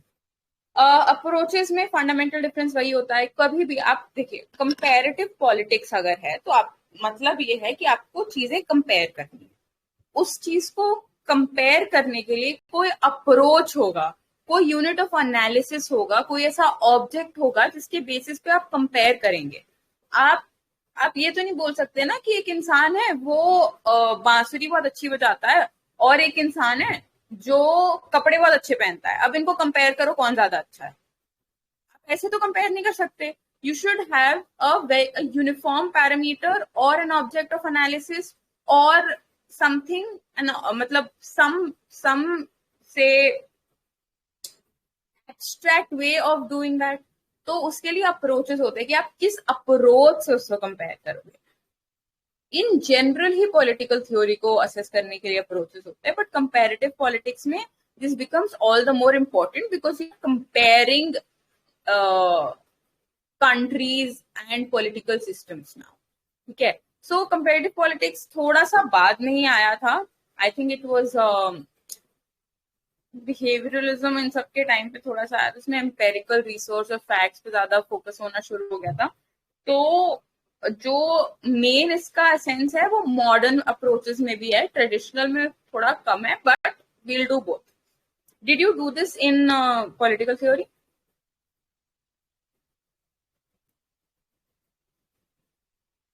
Did you do approaches in political? हाँ, नो नहीं किया। अच्छा चलो, तो फिर पूरा ही कर लेते हैं। बेसिकली ट्रेडिशनल अप्रोच होता है किसी चीज को देखने का और एक मॉडर्न अप्रोच होता है। ट्रेडिशनल अप्रोच और मॉडर्न अप्रोच में फंडामेंटल डिफरेंस ये होता है कि जो ट्रेडिशनल अप्रोचेस हैं they are more value laden, they are more normative, और जो मॉडर्न अप्रोचेस हैं जो बेसिकली से बिहेवियरलिज्म और इन सब के अराउंड के टाइम पे आए थे, it focus more on facts, scientific research, empirical questions, measurable objects that can be falsified. So it is more fact related, इसमें वैल्यूज कम आते हैं, ठीक है। तो ये बेसिक डिफरेंस है, एक नॉर्मेटिव होता है, एक एम्पेरिकल होता है। नॉर्मेटिव आपका ट्रेडिशनल हो गया जिसमें वैल्यू ज्यादा है, एम्पेरिकल आपका मॉडर्न हो गया जिसमें फैक्ट ज्यादा है। सबसे पहले तो ट्रेडिशनल में व्हाट वील डू इज, सबसे पुराने वाले पे पहुंचते हैं, which is philosophical approach. Philosophical normative approach started from the time of Aristotle and Plato. इसमें बेसिकली वो कहते ये थे कि, आई थिंक सचिन की क्लास थी तो उसने बताया भी होगा कि man as a political being has some goals, some aspirations जो उस political community में ही achieve हो सकते हैं. So the political community ought to be something that is for self development, that is for attainment of certain values. So it's more of an ethical approach here, this philosophical approach. ठीक है. इसके proponents Kant भी थे, Rousseau, T.H. Green, Hegel, इनका नाम सुना इन सबका? हाँ दीदी याद है ना। हाँ, तो ये बेसिकली फिलोसफिकल अप्रोच के लिए थे। इसका criticism, so the study of state, government and man as a political being is mixed with pursuit of certain goals and morals. तो जहां पे भी आपको दिखेगी goals, morality, political community, higher order political community, इन सारी की बातें हो रही है, तो बड़ा philosophical approach इसमें what ought to be done, how a political community should be, ये ज्यादा बातें होती हैं। तो ये ज्यादा ethical approach है। इसके लिमिटेशंस क्या ही होंगे, वही कि बड़ा स्पेक्यूलेटिव है, एब्स्ट्रैक्ट है, कोई फैक्ट इसमें नहीं है, किस बेसिस पे आप फिलोसफिकली कंपेयर कर लोगे चीजों को। So all of that. अब आता है आपका हिस्टोरिकल अप्रोच। ये थोड़ा सा इंपॉर्टेंट हो जाता है, ये ट्रेडिशनल्स में भी आता है, पर ये इंपॉर्टेंट हो जाता है क्योंकि इस पे कुछ कुछ स्टडीज हैं ऐसी। हिस्टोरिकल अप्रोच में आपको मेन वर्ड याद रखना है, historical trajectories that leads to a political phenomena. तो हिस्टोरिकल ट्रैजेक्टरीज होती हैं, जैसे कि रिवॉल्यूशंस हो गए, that is a historical trajectory, जिसके बाद से चीजें बदल गई, it has led to a certain kind of political phenomena. इसका सबसे मेन इंपॉर्टेंट एनालिसिस था थेरस। हाँ, मतलब ऐसा कह सकते हैं कि जैसे ऐतिहासिक जो घटनाएं होती हैं, ऐतिहासिक, एग्जैक्टली। ये जीनियोलॉजिकल है, जीनियोलॉजिकल एज इन ये बताता है कि कैसे हिस्टोरिकल इवेंट्स जो हैं वो कल्मिनेट करते हैं किसी चीज। मतलब अगर आप दो जगह को कंपेयर कर रहे हो, हिस्टोरिकल अप्रोच क्या बोलेगा कि आप किस हिस्टोरिकल ट्रैजेक्टरी पे या किन हिस्टोरिकल इवेंट्स की कल्मिनेशन के बेसिस पे दो चीजों को कंपेयर कर रहे हो। ठीक है, एग्जाम्पल देते हैं। थेडर स्कॉचपोल का बहुत इंटरेस्टिंग स्टडी है जो अभी हम लोग पाएंगे तो फर्स्ट सेमेस्टर में पढ़ेंगे भी। She analysed revolutions in France, England and China. तो ये बहुत ही ज्यादा हिस्टोरिकल अप्रोच था। वो उन्होंने चेक किया था कि अगर डेमोक्रेसी आती है या अथॉरिटेरियन रिजीम आती है तो किन हिस्टोरिकल फिनोमेना के बेसिस पे आती है। तो 3 रिवॉल्यूशंस को कंपेयर किया था कि क्या ये 3 रिवॉल्यूशंस कैसे थे जो कि अलग अलग रिजीम्स में जाके बढ़ गए। This is the method of comparing China, France and US was on the basis of China, France and UK and US was on the basis of this historical approach. हाँ, ठीक है। Focuses on sequence of selected events within a particular phase. एक phase में, एक time period में कौन से historical events हुए उस basis पे करते हैं अपना एनालिसिस। ठीक है, हिस्टोरिकल में आपको इतना ही जानने की जरूरत है, ज्यादा फोकस नहीं करना है।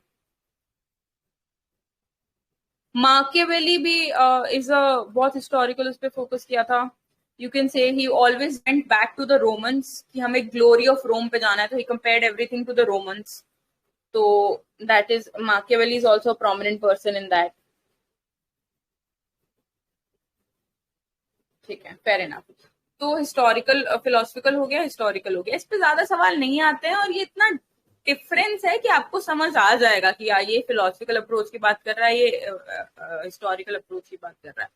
तो और एक बार ना आप प्रोपोनेंट्स भी देखने की कोशिश करिएगा, कांत है, अरिस्टोटल है, प्लेटो है, तो डेफिनेटली फिलोसॉफिकल अप्रोच की तरफ जाएंगे। माकियावेली है, स्कॉचपॉल है, ये लोग हिस्टोरिकल उस पर थोड़ा सा आ जाते हैं। G.H. Sabine is also an eminent ये, ठीक है। Then there is institutional approach. Institutionalist approach is very important क्योंकि institutional approach एक traditional है, उसका modern phenomena है neo institutional approach। तो ये थोड़ा सा prominent, इस पे आप थोड़ा सा ध्यान दीजिएगा। Institutional approach में very simple institutions compare किए जाते हैं। Judiciary या एक इंस्टीट्यूशन हो गया, या आपका मतलब जुडिशियल प्रोसेस एक इंस्टीट्यूशन हो गया, या लेजिस्लेटिव प्रोसेस एक इंस्टीट्यूशन हो गया, तो पार्लियामेंटेरियनिज्म एक इंस्टीट्यूशन होगा। तो पार्लियामेंटेरियनिज्म के कॉन्सेप्ट को कंपेयर करने, जैसे जुडिशरी यूएस और इंडिया में बहुत कंपेयर होता है, बहुत सवाल आते हैं कि यूएस की जुडिश सुप्रीम कोर्ट के पास क्या क्या है, इनके पास क्या क्या है। So you are comparing on a judicial institution का बेसिस, ठीक है। There is a stress on the study of formal structures of political organization like legislature, executive and judiciary.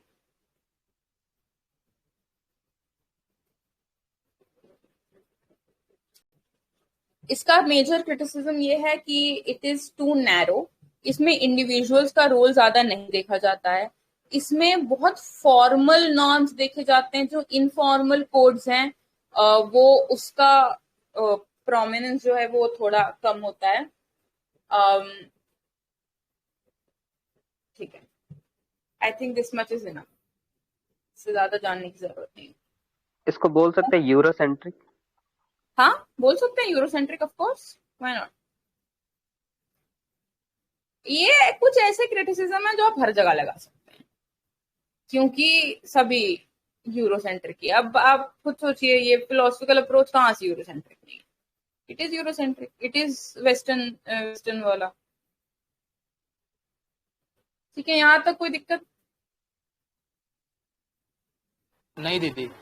No no दीदी एक जगह टर्म पढ़ा था इंस्टीट्यूशनलिज्म, ये इसी से रिलेटेड है। हाँ एक जगह टर्म पढ़ा था हाँ, इंस्टीट्यूशनलिज्म। हाँ, इसी से इंस्टीट्यूशनलिज्म। आप सोचिए ना क्या होगा इंस्टीट्यूशनलिज्म एंड न्यू इंस्टीट्यूशनलिज्म। हाँ न्यू, वही तो बताया कि जो इंस्टीट्यूशनलिज्म है ये ट्रेडिशनल में आ जाता है, न्यू इंस्टीट्यूशनलिज्म मॉडर्न में आ जाता है। वो भी हम लोग आगे देखते हैं क्या होता है न्यू इंस्टीट्यूशन। इसमें कुछ लोग ट्रेडिशनल वाले में लीगल को भी लेते हैं, लीगल अप्रोच। मैंने भी इतना ध्यान नहीं दिया था, मुझे भी इतना समझ आया, मतलब समझ के मैंने ज्यादा ध्यान नहीं दिया था, but it's important that you know what it is. तो आप प्लीज जान लीजिए कि जो स्टडी है पॉलिटिक्स की, it is mixed with legal processes and institutions. Law and justice के पैरामीटर्स पे चीजें जज होती हैं। Political scientists look at the state as a maintainer of an effective and equitable system of law and order.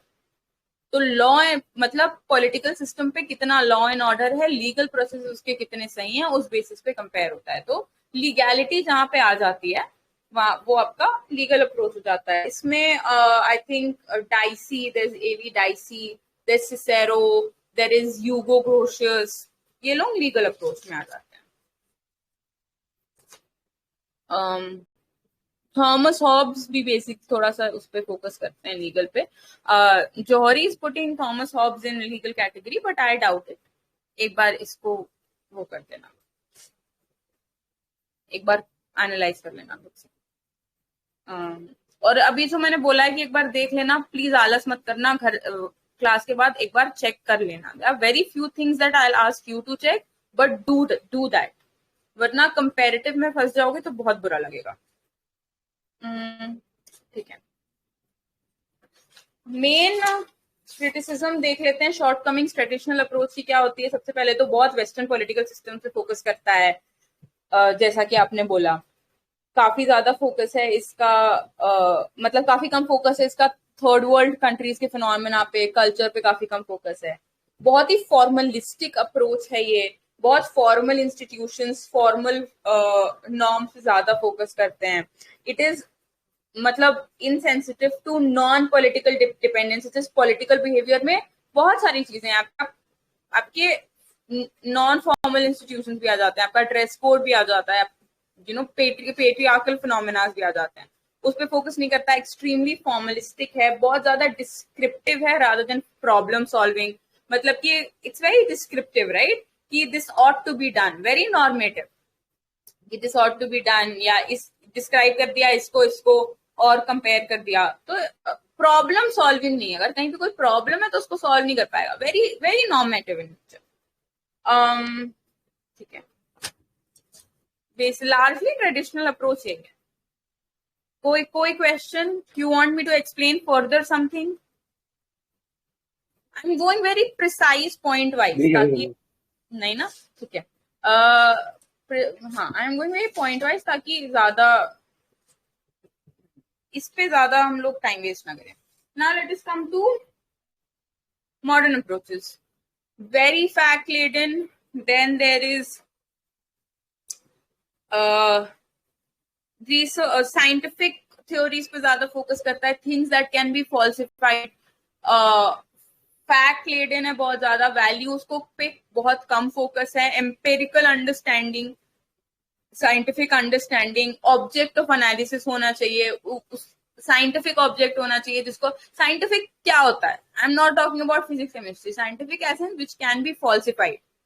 ठीक है, Karl popper ने भी बोला था ना कि आप कोई भी चीज साइंटिफिक तब होगी जब उसको फॉल्सिफाई कर सको, जब बोल सको कि वो गलत है, तो उस बेसिस पे। तो ये पूरा बिहेवियरलिज्म के से जो चीजें आने लगी, जिसमें इंसान के empirical analysis of human political behaviour, उस पर जो होने लगा, उसके बाद कि हम लोग मॉडर्न अप्रोचेस पे ही आते हैं।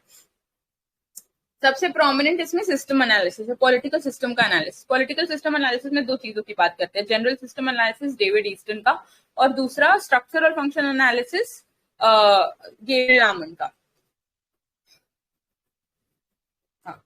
पॉलिटिकल सिस्टम अप्रोच, सबसे पहले आते हैं जनरल सिस्टम पे। इनपुट, आउटपुट, फीडबैक, इन सब का नाम सुना है? जी दीदी, black box. Yes yes, black box, black box कहाँ पढ़ा है? पॉलिटिकल थ्योरी में पढ़ा? नहीं दीदी, इसी में कंपैरेटिव पॉलिटिक्स, ये पॉलिटिकल सिस्टम अप्रोच में। पॉलिटिकल सिस्टम अप्रोच में। तो अच्छा, डू टेल मी, आप लोग को एक लार्जर अंडरस्टैंडिंग है इन सब चीजों की? मैं प्रिसाइज पॉइंट से रिवाइज करते हुए आगे बढ़ूं, या आपको चाहिए कि एक पूरा डिस्क्रिप्टिव हो? दीदी, हम जैसे मैं अपनी बात करूँ तो मैंने तो मतलब थोड़ा बहुत ऊपर से पढ़ रखा है। मतलब ये क्लास मैंने इसलिए ज्वाइन की थी ताकि मेरा रिवीजन हो जाए एक बार अच्छे से, क्योंकि वो चीज आप लोग ब्रॉड वे में पढ़ रहे हो वहाँ पे, तो आप लोग वो ज्यादा अच्छे से समझा सकते हो। बाकी दीदी क्लास में मतलब बहुत से ऐसे शायद बच्चे होंगे, मतलब स्टूडेंट होंगे या फिर मेट्स होंगे, जिनको मतलब आइडिया नहीं होगा हाँ, चीजों को। प्लीज आप लोग बताइए, कोई भी अगर एक भी एक ऐसा इंसान है जिसको यहाँ पे एकदम जीरो आइडिया है, तो उस ग्राउंड लेवल से बताना शुरू करेंगे। मतलब हमें भी तो पता होना चाहिए ना कि हम किस तरीके से बताएं इस क्लास में। तो प्लीज, अगर किसी को भी बेसिक आइडिया नहीं है तो प्लीज बताओ। हेलो, बेसिक से ही जा सकते हैं। हाँ तो शॉर्ट होगा, कोई प्रॉब्लम नहीं है। हाँ, प्लीज फिर से बोलिएगा। आप बेसिक्स भी कर सकते हैं, आप थोड़ा शॉर्ट में कर दो बस। बेसिक शॉर्ट में कर देते हैं, फेयर इनफ, ऐसे चलते हैं। तो डेविड ईस्टन का जनरल सिस्टम एनालिसिस, ये बायोलॉजी से, आई थिंक एक क्वेश्चन भी था कि कहाँ से आया है, बायोलॉजिकल उससे आया है, और लुडविग वॉन समथिंग करके आएंगे, लुडविग वॉन बार्टलफाई, हाँ, बॉर्टला, BARTALANFFY।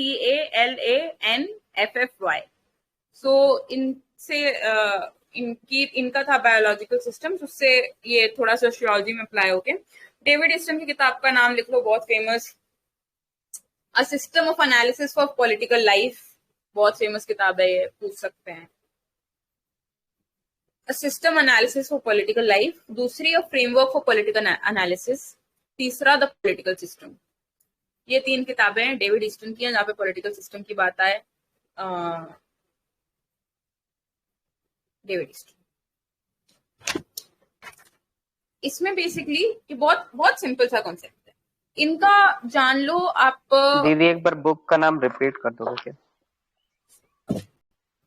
The political system, a system analysis for political life I think this was in the question, a system analysis for political life, David Easton. A framework for political analysis.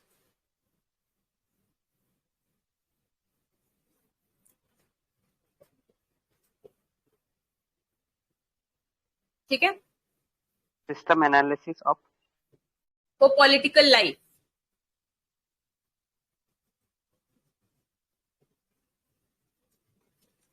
okay, fine. Okay, इसमें basically उनका जो main argument है, ये एक phrase याद रखना, authoritative allocation of values. He sees political system as authoritative allocation of values.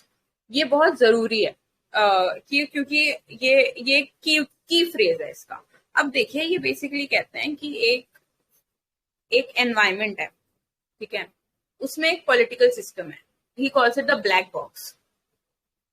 Political system में अब क्या होता है कि इस ब्लैक बॉक्स में देर आर सम इनपुट्स. ये ब्लैक बॉक्स है, there are some inputs. These inputs are in the form of demands and support. Demands as in जो आप इन जनरल जो डिमांड करते हैं आप किसी भी एक पॉलिटिकल सिस्टम से कि हमें ये चाहिए, ऐसा ऐसा रहना है. And support is in the form of कि आप लॉज और रूल्स मान रहे हो, पॉलिटिकल ऑब्लिगेशन दे रहे हो. So these are demands and supports. Environment के अंदर political system, demands and support, ये ब्लैक बॉक्स के अंदर जाता है, पॉलिटिकल सिस्टम के अंदर जाता है. फिर एक आउटपुट होता है जिसमें this output is authoritative allocation of values, कि कैसे रूल्स लेजिस्लेशन ये बन के आते हैं. ठीक है, अब होता है एक फीडबैक कि आपने एलोकेट तो कर दिए वैल्यूज. अब इसका फीडबैक क्या होगा? फीडबैक पॉजिटिव है तो डिमांड्स वैसे आएंगे, फीडबैक नेगेटिव है तो डिमांड्स वैसे आएंगे. अगर नेगेटिव है तो सपोर्ट कम मिलेगा, डिमांड ज्यादा बढ़ेंगे. पॉजिटिव फीडबैक है तो सपोर्ट ज्यादा होगा, डिमांड्स थोड़े से कम होंगे क्योंकि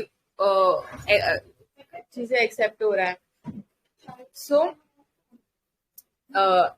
this is his larger system का analysis. So he sees like एक होल है, उसमें इंटरैक्टिंग पार्ट्स है, right? So there are parts that interact with each other.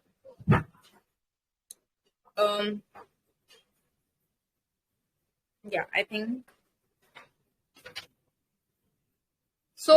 Inputs in the form of demands and support, outputs in the form of authoritative allocation of values, which are laws and rules, and feedback mechanism. Positive भी हो सकता है, negative भी हो सकता है, एक environment के अंदर. Anything else जो आपने पढ़ा हो और you want me to clarify? It's a very basic thing. कोई doubt?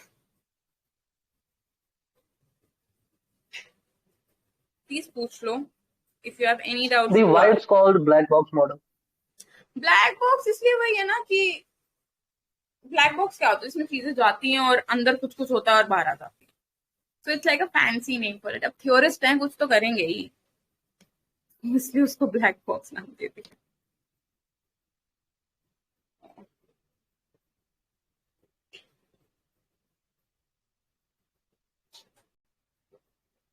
Anything else? Output authoritative क्यों है? क्योंकि यहाँ पे अथॉरिटीज हैं जो एलोकेट कर रही हैं पॉलिटिकल सिस्टम में.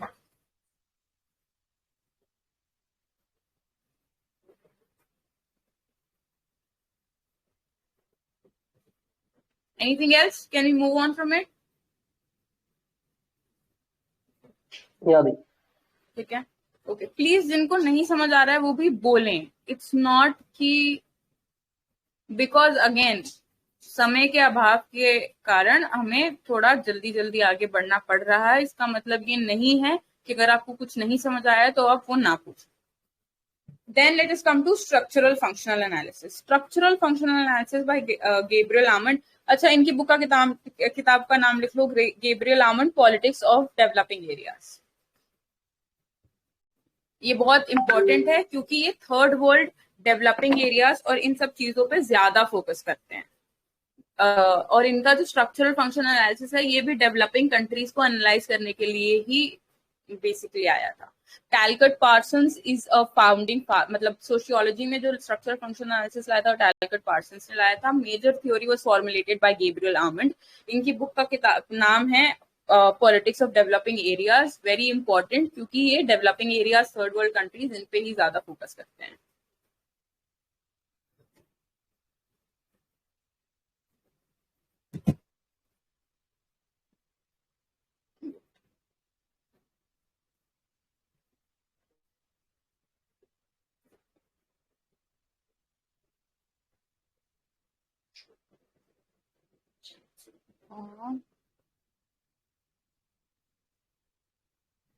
Just a second.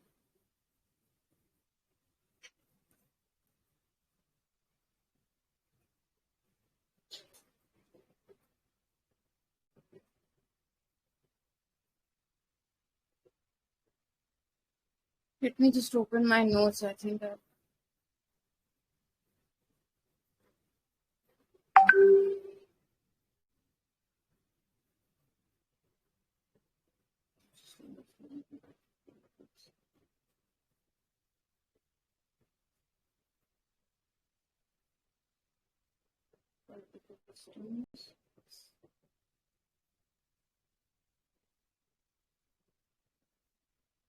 हाँ, okay.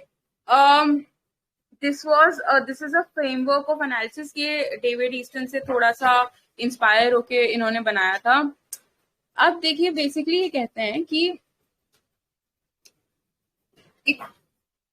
there's a set of concepts related to structures and functions. Structures not in the sense of tangible structures, but structure is a very abstract concept in political theory. Very abstract in the sense कि जो structure होता है वो tangible as such नहीं होता है, वो आपको दिखता नहीं है. आप समझेंगे कि ये अगर ये बिल्डिंग है, एक स्ट्रक्चर है, तो इस स्ट्रक्चर की बात नहीं कर रहा है. It's like an abstract set of norms and rules. For example, patriarchy is a structure, caste is a structure. तो वो रूल्स ने एक स्ट्रक्चर बनाया हुआ है, तो ऐसे स्ट्रक्चर की बात कर रहा है. तो अगर जुडिशरी एक स्ट्रक्चर है तो उसके कुछ फंक्शंस होंगे ना, तो उस बेसिस पे analysis is structural functional analysis, जिसकी गैब्रियल आमंड बात करते हैं. लार्जली स्ट्रक्चर्स और फंक्शंस के बारे में आप आ जाएंगे तो बिल्कुल अच्छे से पढ़ेंगे, बट अभी के लिए कि ये क्या होता है. So structures have some functions in them, right. तो उस बेसिस पे एनालिसिस ये करते हैं. इनके जो इनपुट हैं, he argued that all political systems, please either go back to the recording and write it down, or if you can write it down fast enough, then write it down here. Very important, he says that all political systems have 4 universal structures. कहते हैं हर system में 4 universal structures होते हैं. पहला, all political systems have political structure. दूसरा, all political systems perform the same kind of functions, but functions may be performed with different frequencies and different kinds of structures. तो जो functions हैं वो कौन सा स्ट्रक्चर परफॉर्म करेगा वो अलग हो सकता है, पर पॉलिटिकल सिस्टम में लार्जली फंक्शन सेम ही परफॉर्म होता है. All political structures are multifunctional. All political systems are mixed systems in cultural sense. ये थोड़ा सा कंफ्यूजिंग है, इसको तो याद करने की जरूरत है. सबसे इंपॉर्टेंट तो ये है कि all political structures are multifunctional. इनका मानना है कि जो भी पॉलिटिकल स्ट्रक्चर होता है उसके पास एक से ज्यादा फंक्शन होते हैं. जितने भी पॉलिटिकल सिस्टम होते हैं वो कोई ना कोई फंक्शन परफॉर्म करते हैं. वो जो फंक्शन है वो अलग अलग स्ट्रक्चर परफॉर्म कर सकता है, पर उस पॉलिटिकल सिस्टम में वो फंक्शन जो है हर पॉलिटिकल सिस्टम परफॉर्म करेगा ही करेगा. दूसरा is all political systems have political structure. All political systems perform same kind of functions. All political structures are multifunctional. All political systems are mixed systems in the cultural sense. ये 4 ऐसे हैं कि ये इसमें it's like I think I saw a question which said that you have to say, आप बताओ कि इसमें से गलत कौन सा है. तो उसमें उस क्वेश्चन का एक ऑप्शन था that all political structures perform one function. पर इसकी थ्योरी में that all political structures are multifunctional. So you have to remember these 4 universal characteristics of political systems of Gabriel Hammond. Okay. Again, he incorporated, I know थोड़ा सा थोड़ा क्या काफी confusing है, but you have to remember these 4 things. अगर आपको in depth analysis में समझ नहीं आ रहा है तो भी रट लो ये 4 चीज. आमंड, अब देखो गैब्रियल आमंड ने क्या किया था, Eastonian framework is David Easton का फ्रेमवर्क, उससे इनपुट्स आउटपुट्स और फीडबैक्स ले लिया था, पर इसका थोड़ा सा डिफरेंट फॉर्म लिया था। इनपुट फंक्शंस ये कहते हैं, सॉरी, 4 तरीके के होते हैं: political socialisation and recruitment, interest articulation, interest aggregation and political communication. Political socialisation में आप सोशली थोड़ा सा इधर उधर जाते हो, आपको पता चलता है कि आप थोड़ा सोशलाइज हो जाते हो, रिक्रूट हो जाते हो एक पॉलिटिकल स्ट्रक्चर में। फिर आता है आपका इंटरेस्ट आर्टिकुलेशन, आप देखते हो आपका इंटरेस्ट कैसे कैसे, क्या क्या इंटरेस्ट है आपका। फिर आता है इंटरेस्ट एग्रीगेशन, कि वो इंटरेस्ट एग्रीगेट होके से कुछ प्रेशर ग्रुप्स या कुछ पॉलिटिकल पार्टीज उसको एग्रीगेट कर रही हैं, फिर वो पॉलिटिकली उसको कम्युनिकेट कर देती हैं। तो ये इनपुट फंक्शंस है, इनपुट फंक्शन का प्रोसेस है। दिस इज लाइक एक सीक्वेंस में है: political socialisation and recruitment, interest articulation, पहले आर्टिकुलेट होगा, फिर एग्रीगेट होगा, मतलब बढ़ेगा, और फिर उसके बाद वो ये जो एग्रीगेटेड इंटरेस्ट है ये कम्युनिकेट होगा पॉलिटिकल सिस्टम में, ताकि वो आउटपुट के थ्रू आ सके। इट्स अ सिस्टम जिसका इनपुट फंक्शन ये 4 है। Then there are output systems, output functions. वो कैसे आ रहा है? Rule making, rule application and rule adjudication, which is basically legislature, executive and judiciary. So these are central governmental functions, जो 3 है। ठीक है, इसमें आपको यही 3 चीजें याद रखने की जरूरत है। 4 universal characteristics of political system of Gabriel Armand, 4 input functions: political socialization and recruitment, interest articulation, interest aggregation, political communication, and 3 output functions, which is आपका rule formulation, rule application and rule adjudication. इसमें इतना याद रखना है। और कुछ any questions? I'm just rushing through it and I'm repeating कि थोड़ा बहुत याद हो जाए इस क्लास में, बाकी तो आप याद कर ही लोगे। Any questions?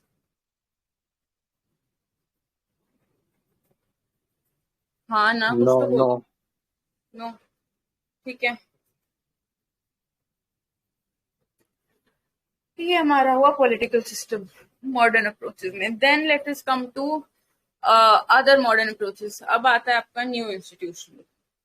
न्यू इंस्टीट्यूशनलिज्म में बेसिक डिफरेंस आपका यही होता है कि ओल्ड इंस्टीट्यूशन, मतलब जो इंस्टीट्यूशनल अप्रोच था ट्रेडिशनल अप्रोचेस में, that was largely on formal, that was very formal legal administrative arrangement of states, administration के through comparison, administrative institutions के through, legislatures के through, judicial उसके through. It was not very analytical, it was not very explanatory, बहुत evaluative framework था, सिर्फ evaluate कर रहे थे on the basis of formal norms so of those institutions. Please आप लोग याद रखना, इंस्टीट्यूशंस क्या हैं? These are encoded set of rules and norms. Parliamentarianism is an institution, parliamentary system is an institution. इसका टेंजिबल फॉर्म आपका form है parliament, which is an organisation. तो यहाँ पे इंस्टीट्यूशंस को कंपेयर किया जा रहा है, which is like a set of rules, rigid applied set of rules and norms. ठीक है, इंस्टीट्यूशंस का tangible form should be such, tangible organisation. जैसे parliamentary system is an institution है, उसका tangible form would be parliament. ठीक है, similarly structure is very abstract, it's not tangible. हाँ, तो ओल्ड वाले में the focus was more on administrative, set of administrative issues, formal and legal norms etcetera. New institutionalism में we also included से human political behaviour, क्योंकि behaviourism के time की बात है। ह्यूमन पॉलिटिकल बिहेवियर कैसे इनफॉर्मल कोड्स और इनफॉर्मल नॉर्म से भी डिराइव होता है। इफ आई एम से अ पर्सन जो कि पेट्रियार्की से बहुत ज्यादा त्रस्त है, या फिर वो पेट्रियार्की अपने घर में बचपन से देखते आ रहा है, तो मेरा मेरा जो बिहेवियर होगा towards political system that would be very different, right?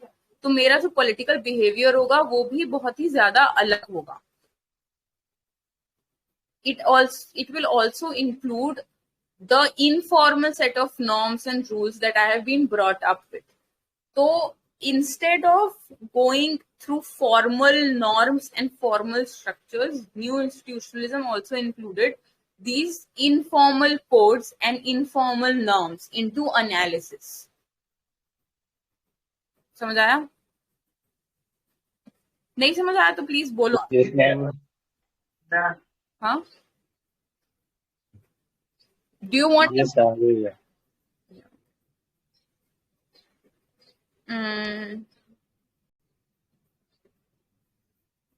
सो अब इस ये जो न्यू इंस्टीट्यूशनलिज्म था इसको सोशियो कल्चरल कॉन्टेक्स्ट में भी समझने की कोशिश की, बिकॉज अगेन अंडरस्टैंड ये सारी तब की बातें जब बहुत सारे नेशंस इंडिपेंडेंट भी हो रहे थे, थर्ड वर्ल्ड एमर्ज हो रहा था.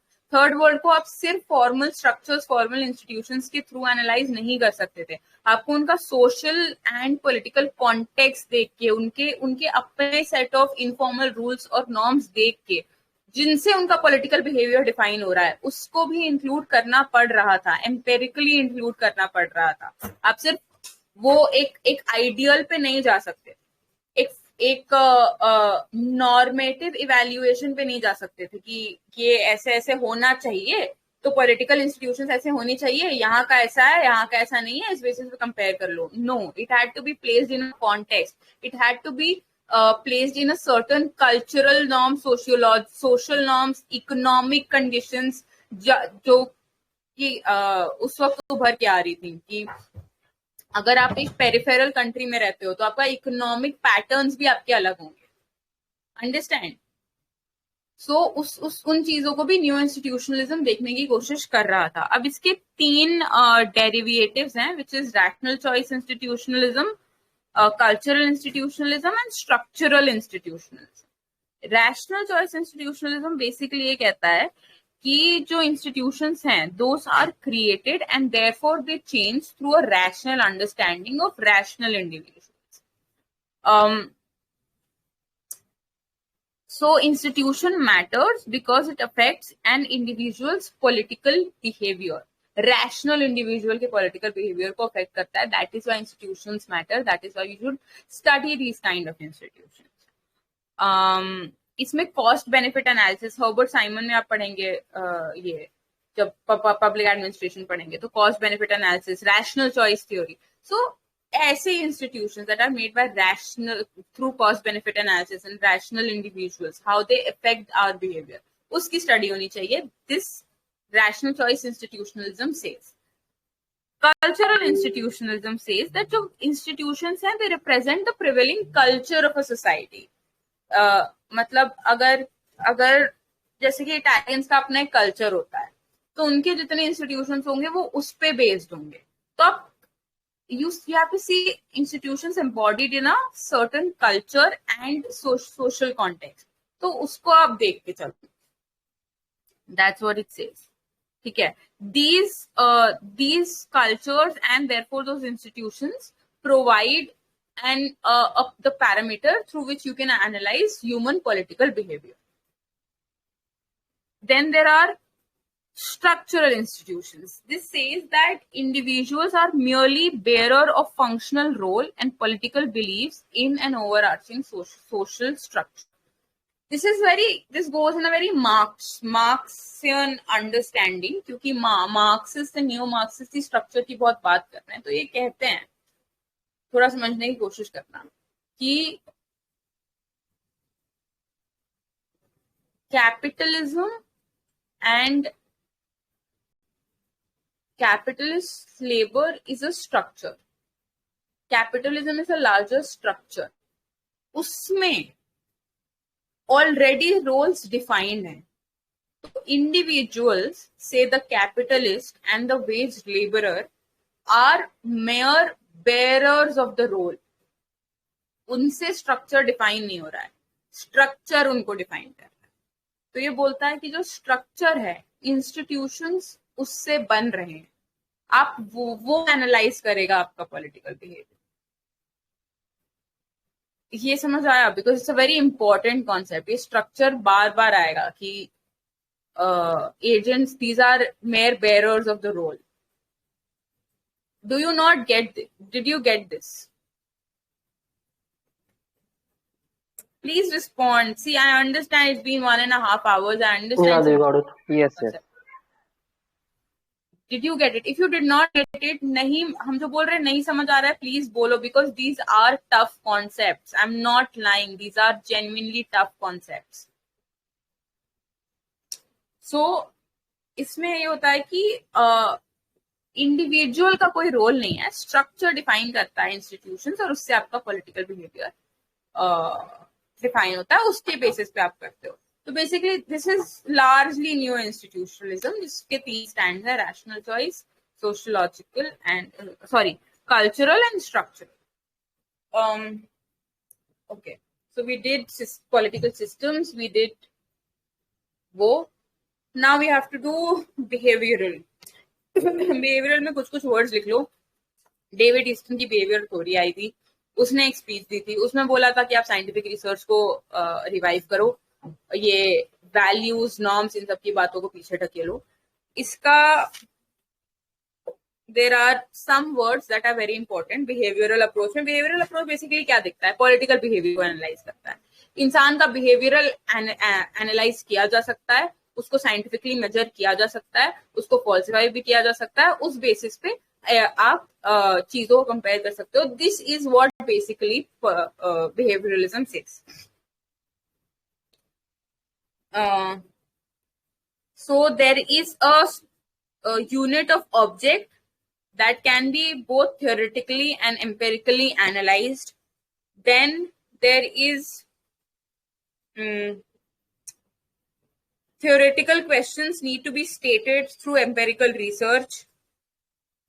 Then he says that there are certain regularities, there are certain uniformities that exist in political behavior which can be analyzed. These generalizations can also be tested and falsified through scientific basis. They can be measured and quantified. Ethical evaluation and empirical explanation should be kept separate. Research should be systematic, and political, research of political behavior should be systematic. तो जितने भी आपको empirical, scientific research, falsification, generalisation, measurement, quantification, ये सारी behavioural movement की बातें हैं, जिसमें फैक्ट पे ध्यान दिया जाता है, वैल्यू पे ध्यान नहीं दिया जाता है।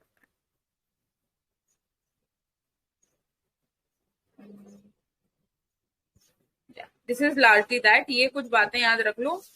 बिहेवियरलिज्म बेसिकली वही है, analysis of political behaviour of humans. This, और इसमें एम्पेरिसिज्म की बातें होती हैं। In a very revision kind of sense, this is what it is. So behavioural approach भी मॉडर्न उसमें आता है। 1960s की बातें हैं, 1960s में सारी चीजें शुरू हुई थी। Then there are other sort of approach also that count as modern, because क्योंकि modernisation theory, modernization theory is not a framework for comparative analysis, is it? Oh yeah, world systems theory. You're talking about world system theory. the political development and modernization theory. Political development, modernization theory, ये एक political economy की theory है। Comparative में as an approach to comparative analysis का थोड़ा कम role है। World systems theory आ जाती है, और semi-periphery and periphery. Emmanuel walls, वो तो हाँ, वो तो दीदी पबैड में पढ़ता है ना? वो पबैड में भी पढ़ता है, वो न्यू मार्क्सिज्म में भी पढ़ता है, वो इकोनॉमिक्स में भी आता है, वो हर जगह पढ़ता है। तो वर्ल्ड सिस्टम एनालिसिस एक बार आप देख लेना। Very simply it says again in a very structural way that the world is divided into 3 parts. The poor, जिनके पास ज्यादा रिसोर्सेज हैं, जिनका जो डेवलपमेंट है वो होता है इनसे, semi periphery and core- periphery, हाँ हाँ, वो वहां से रिसोर्सेज खींचते हैं, खुद को प्रॉस्पर कर लेते हैं, और जो बाकी वो होते हैं वो उन पे डिपेंडेंट ही रह जाते हैं और बहुत ही पेरिफेरी में पहुंच जाते हैं। तो इधर कैपिटलिज्म ग्रो करता है, उधर पॉवर्टी, हंगर, ये सारी चीजें होती हैं, क्योंकि वो सारी रिसोर्सेज इधर से उधर खींच लेते हैं। Very I am dumping it down to very simple level. This is what Immanuel Wallerstein का world system analysis is. Core, semi periphery, periphery, ठीक है। And then there was another, है ना, देयर वाज अनदर पर्सन, क्या नाम था उनका? G Frank, A G Frank, हाँ, sorry say world system, Henry Gunder Frank, Immanuel Wallerstein, dependency theory, dependency theory, I'll tell you. There was a dependency theory. Anyway, Wallerstein, there was another person. जिसने Latin America dependency, dependency theory तो वही है ना, ender Gundar Frank का है, development under development, ये जी Frank, और dependency theory. So he development and under development, development of under development. तो ये भी आप कह सकते हैं फ्रेमवर्क ऑफ एनालिसिस है फॉर कंट्रीज, पर इसको मेजर अप्रोचेस में नहीं जोड़ते as such.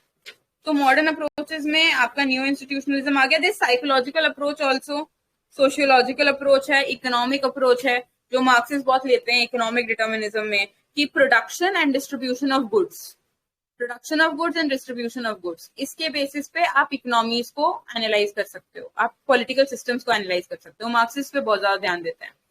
So that then there is economic approach, एक ले लो। एक है सोशियोलॉजिकल अप्रोच, जिसमें जो मतलब सोशियोलॉजिकल अप्रोच में बेसिकली ये स्ट्रक्चरल फंक्शनल एनालिसिस भी आ जाता है। It's a part of sociological approach, कि मैंने बोला ना आप सोशियोलॉजिकल कॉन्टेक्स्ट बहुत देख रहे हो इन स्ट्रक्चर्स में, क्योंकि वो डेवलपिंग कंट्रीज की ही बात करते हैं, Almond, Gabriel Almond. Then there is psychological approach, concept of power, interest, national interest, ये सारी चीजें भी के बेसिस पे भी एनालिसिस फ्रेम होता है, that is psychological approach. Yes, so we did mainly, आप सिस्टम्स पढ़ लो, इंस्टीट्यूशनलिज्म पढ़ लो, बिहेवियरल वो पढ़ लो, बाकी याद रख लो कि इकोनॉमिक, सोशियोलॉजिकल एंड साइकोलॉजिकल ये भी मॉडर्न अप्रोचेस में ही आता है। ये इतना नहीं पूछेगा because I am referring to दीदी, हाँ दीदी इसमें पॉलिटिकल कल्चर अप्रोच भी आ सकता है ना? पॉलिटिकल कल्चर अप्रोच आगे, that is a separate topic in your CUET का ना। यस यस, हाँ, तो I am coming on to that. अभी तक we did electoral systems, party systems, electoral system, party system का को एनालाइज किसने किया था? Maurice Duverger's law. Then we did approaches में दो, traditional, value laden, modern, fact laden. Modern में वेरी इंपॉर्टेंट पॉलिटिकल सिस्टम्स दो, general system theory, David Easton, structural functional analysis, Gabriel Almond, focusing on developing countries. Then we came down to new institutionalism, contrary to previous institutionalism, relative concepts हैं इसमें, नया informal course वगैरह भी जोड़ दिया गया, political behaviour, sociology, ये सारी चीजें, कल्चर, ये सारी चीजें लेके आ गए उनके बेसिस पे कि वो इंस्टीट्यूशंस को कैसे डिफाइन करते हैं और फिर वो इंस्टीट्यूशंस हमारा पॉलिटिकल बिहेवियर कैसे डिफाइन करते हैं। We came down to that. Then we came down to behavioural approach. We did हमने जाना कि कैसे और साइड लाइन में भी आपको सोर्सेस में मिलेंगी मॉडर्न अप्रोचेस की theory. So we did this three. Let us come down to now political culture, very important क्योंकि ये बहुत बार पूछता है। इसके अलावा क्या बचा? टाइप्स ऑफ रिजीम्स ही ना बस। यस, हाँ, इसके अलावा टाइप्स ऑफ रिजीम्स ही बचता है, जो हम लोग देख लेते हैं, समय के हिसाब से देख लेंगे कि क्या किया जा सकता है उसका। और ऐसा कोई है जिसको अभी तक कुछ भी पल्ले नहीं पड़ा, मतलब कुछ नहीं समझ आया जो भी अभी तक हमने बकवास करी है, तो भी बता दो। आयुष और इन सब के अलावा और भी कोई बोल लो प्लीज। नेहा, पूजा, पूनम, ऋतिक, यहां तक समझ आया? Rouble, Mansi?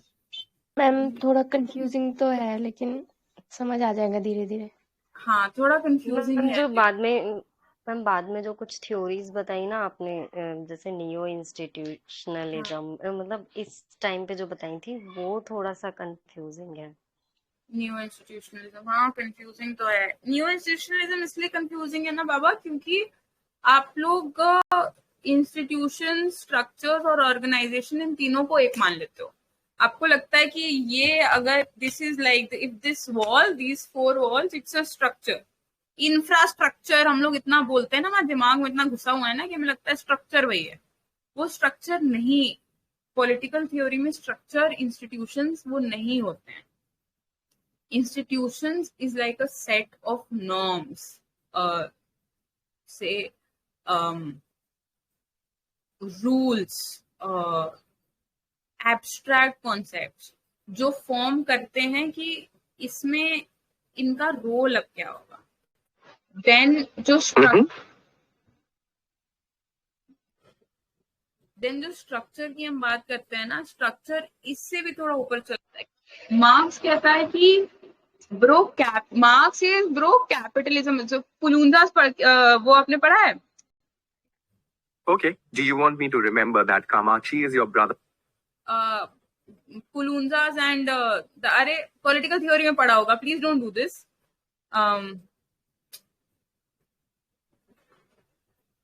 Ralph Miliband. Poulantzas Miliband. Miliband and Ralph Miliband. The structuralist and instrumentalist thought of state. Exactly. तो पुलुंजा स्ट्रक्चरलिस्ट ना, तो वो किन स्ट्रक्चर की बात कर रहा था? इन्हीं he said that instrumentalist and structuralist, not institutionalist. Miliband was a instrumentalist, Poulantzas is a structuralist. तो पुलुंजा के स्ट्रक्चरलिज्म में स्ट्रक्चर क्या है? Structure, he says that capitalism is a structure. इस स्ट्रक्चर ने एक लार्जर एब्स्ट्रैक्ट कॉन्सेप्ट कि इस स्ट्रक्चर ने जो है वो स्ट्रक्चर बताता है कि कौन कैपिटलिस्ट होगा और कौन वेज लेबरर होगा। Wage labourer and capitalist are not the structures, these are mere actors, they are just performing a role. और ये जो रोल है ये स्ट्रक्चर डिफाइन कर रहा है। तो वही स्ट्रक्चर इंस्टीट्यूशनलिज्म में स्ट्रक्चर डिफाइन करेगा कि आपकी इंस्टीट्यूशन, इंडिविजुअल्स का कोई रोल नहीं है इसमें। आप स्ट्रक्चर्स देखते हो कि उसमें कैसे इंस्टीट्यूशंस बैठ रहे हैं। आप टोटलिटेरियनिज्म को भी एज अ स्ट्रक्चर देख सकते हो कि वो डिफाइन करेगा कि किसी का रोल क्या होगा, कि जो इंस्टीट्यूशंस होंगे वो कैसे होंगे, जो रूल्स होंगे उसमें वो कैसे होंगे। तो इस बात को थोड़ा ध्यान रखना कि स्ट्रक्चर एक बहुत एब्स्ट्रैक्ट कॉन्सेप्ट है यहाँ पे जो बात हो रही है। एक बार ओके, दूसरा जो सेशन होगा ना उसमें आप एक काम करना, आपके जो प्रिसाइज क्वेश्चन है एक बार घर जाके पढ़ना, क्योंकि समय बहुत मुश्किल होता है इतने छोटे वक्त में, कम समय में इन सबको बताना। तो एक बार आप घर जाके पढ़ना और जो एग्जैक्ट नहीं समझ आएगा ना वो एक बार लिखना। And when you come to the class I will थोड़ा ज्यादा टाइम लेके ट्राई टू क्लैरिफाई दिस। अभी आप बड़ा ही फैक्ट पे याद कर लो कि न्यू इंस्टीट्यूशनलिज्म मॉडर्न है एंड उसके 3 स्टैंड्स हैं, rational choice, structural institutionalism and cultural institutionalism. ठीक है पूनम, फेयर इनफ? हाँ दीदी। यस।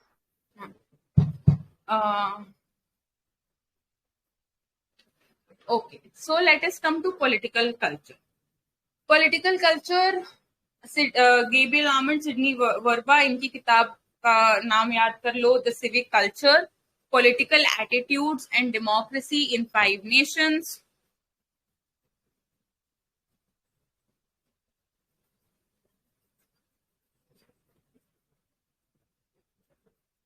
लिख लेना तो बताना।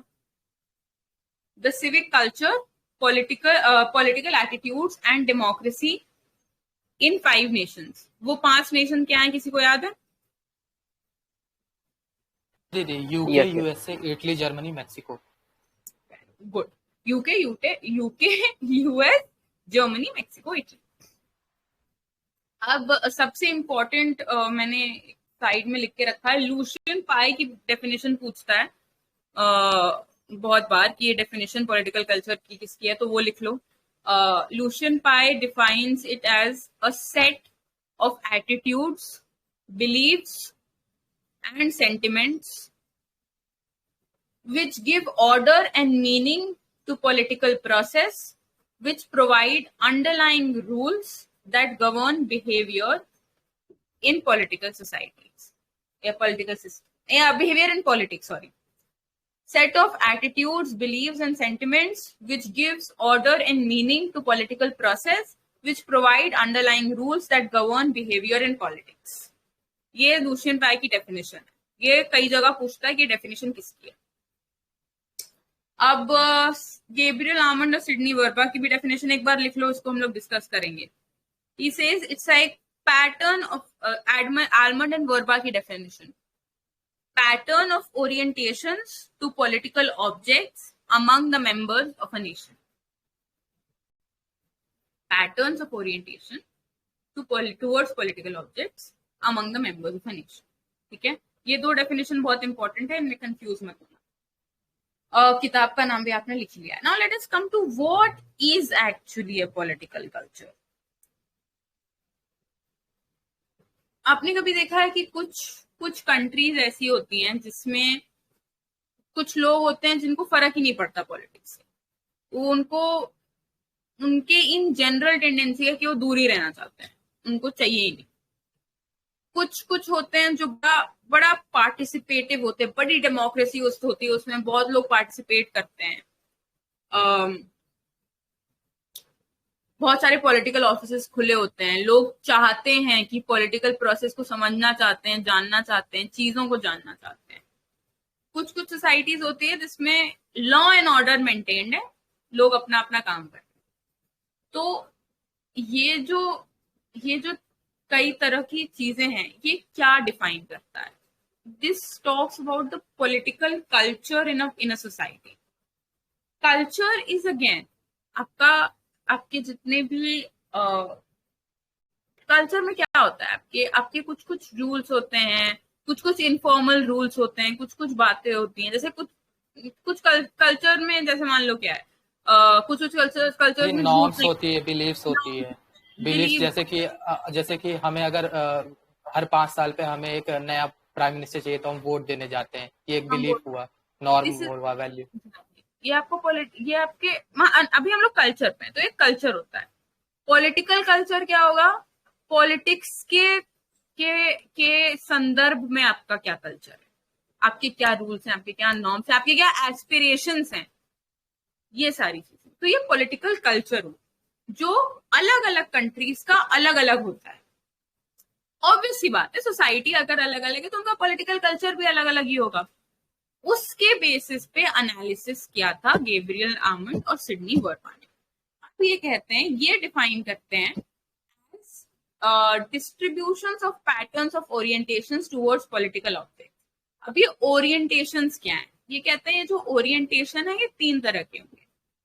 सबसे पहले तो आपका कॉग्निटिव ओरिएंटेशन होगा कि आपका नॉलेज सिस्टम्स और बिलीव्स क्या है कोई भी पॉलिटिकल ऑब्जेक्ट को लेके.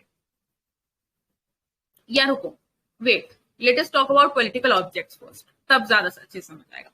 पॉलिटिकल ऑब्जेक्ट्स क्या हो सकते हैं? ऑब्जेक्ट ऑफ एनालिसिस होता है ना, कुछ भी अगर आप समझने की कोशिश कर रहे हैं तो आप किसी चीज को एनालाइज करेंगे, कोई ऑब्जेक्ट होगा.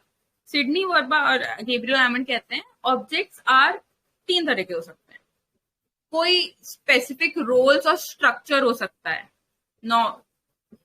स्ट्रक्चर आ जाता है, मान लो कोई रोल हो सकता है, पार्लियामेंट हो सकता है. ठीक है, parliament can be an object. Then incumbent of those roles. पहला स्पेसिफिक रोल्स और स्ट्रक्चर, दूसरा इनकम्बेंट ऑफ रोल. इनकम्बेंट मतलब कि कौन लीड कर रहा है, तो पीएम हो गया. जैसे एग्जीक्यूटिव एक स्ट्रक्चर है, उसका इनकम्बेंट पीएम हो गया. दूसरा तो आपका incumbent of those roles. Then particular public choices and public decisions की पॉलिसीज क्या हो गई, तो ये पॉलिटिकल ऑब्जेक्ट्स हैं. ठीक है, इनके प्रति ओरिएंटेशन लोगों का कैसे? 3 तरीके से.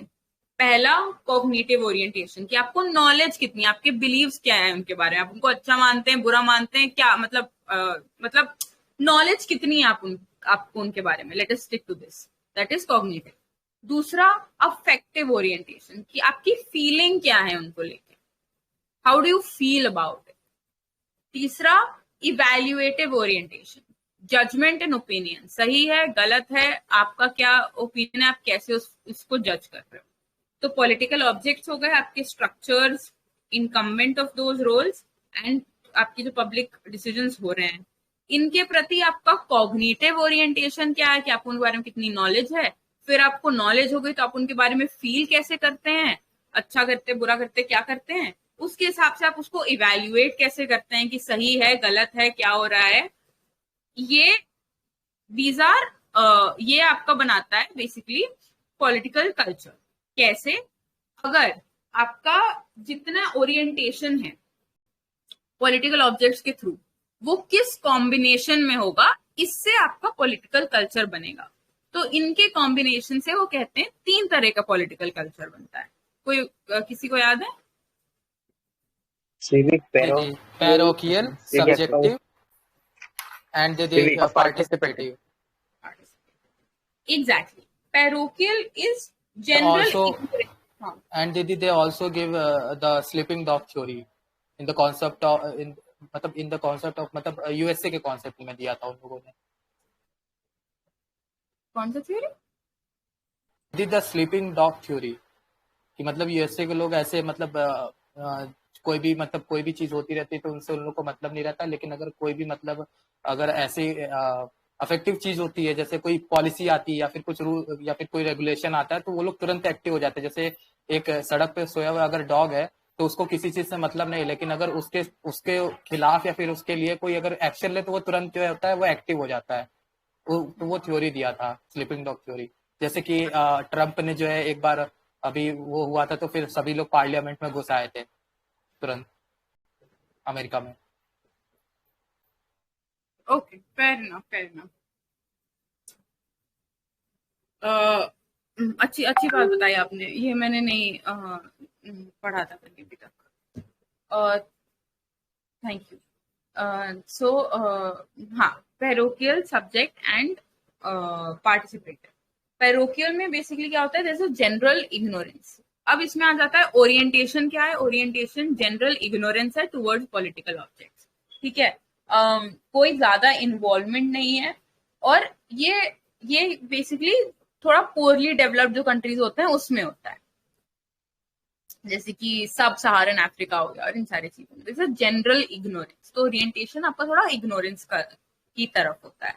Then there subject. सब्जेक्ट में कॉग्निटिव एस्पेक्ट ज्यादा है, नॉलेज है, वाइड स्प्रेड नॉलेज है, सब कुछ है, बट देयर इज ये जो इवैल्यूएटिव पार्ट है कि आप पार्टिसिपेट करो ना करो, वो थोड़ा कम है, कि you don't generally participate. So there is knowledge, but you are not very participate. So become a subject. Then there is participative, जिसमें कि तीनों orientations, cognitive, affective, evaluative, थोड़े ज्यादा होते हैं towards the political objects. So you have knowledge about it also, you participate in it also. So ये basically 3 तरह के पॉलिटिकल कल्चर होता है। अब ये कहते हैं कि कोई भी डेमोक्रेसी के लिए कोई भी एक नहीं हो सकता है, they have to exist in combination obviously. Such combinations constitute the civic culture. तो इनका सिविक कल्चर जो था वो कॉम्बिनेशन ही था, नॉट अ स्पेसिफिक वन, ठीक है। So they can either B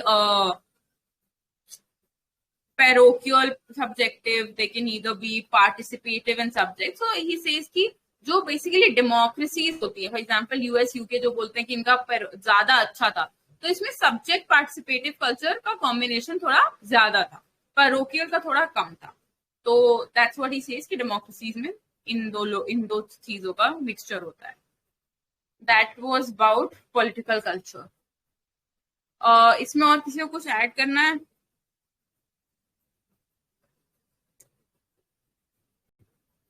political culture में वी डिड हाँ बोलो। इसमें दीदी एक चीज ये भी ऐड कर सकते हैं कि इसी में जो एसी फाइनर ने भी अपना मतलब वो दिया था, 4 टाइप्स के जो है अपनी थ्योरी में दिया था बेसिस ऑफ क्वालिटी में, पॉलिटिकल कल्चर के में, कि एक जो होता है वो मैच्योर पॉलिटिकल कल्चर होता है, एक डेवलप्ड पॉलिटिकल कल्चर होता है, एक लो पॉलिटिकल कल्चर होता है, एक मिनिमम पॉलिटिकल कल्चर होता है। जैसे मैच्योर पॉलिटिकल कल्चर जो होता है वो ब्रिटेन, ऑस्ट्रेलिया एंड नीदरलैंड में देखा जा सकता है। डेवलप्ड जो होता है वो इजिप्ट, अल्जेरिया और क्यूबा में देखा जा सकता है। मतलब ये एग्जाम्पल्स है। और लो पॉलिटिकल कल्चर होता है जैसे वियतनाम हो गया, सीरिया हो गया, वहाँ के लोगों को पता ही नहीं कि मतलब कैसे ये सारी चीजें काम करती हैं, ज्यादा जानकारी नहीं होती है। और मिनिमल जो होता है वो प्री फ्रेंच रिवॉल्यूशन जो था उसके पहले लोगों को जैसे वहां पे था। Okay, correct. But the problem with going into such classification इतना डेप्थ में मतलब इतना नेसेसरी नहीं होगा, क्योंकि आप खुद सोचो, अगर आपसे पूछेगा which country show political mature political culture, you have Vietnam, you have USA, you have Africa, you have pre French revolution society, तो उसमें आप कॉमन सेंस के थ्रू किस पे टिक करके आओगे? यूएस पे करोगे, है ना? अरे मैं asking, I am not saying आप गलत बता रहे हो, आई एम सेइंग कि why am I not discussing this इतना उसमें, कि आपको मतलब कॉमन सेंस के थ्रू भी यूएसए करके आओगे ना?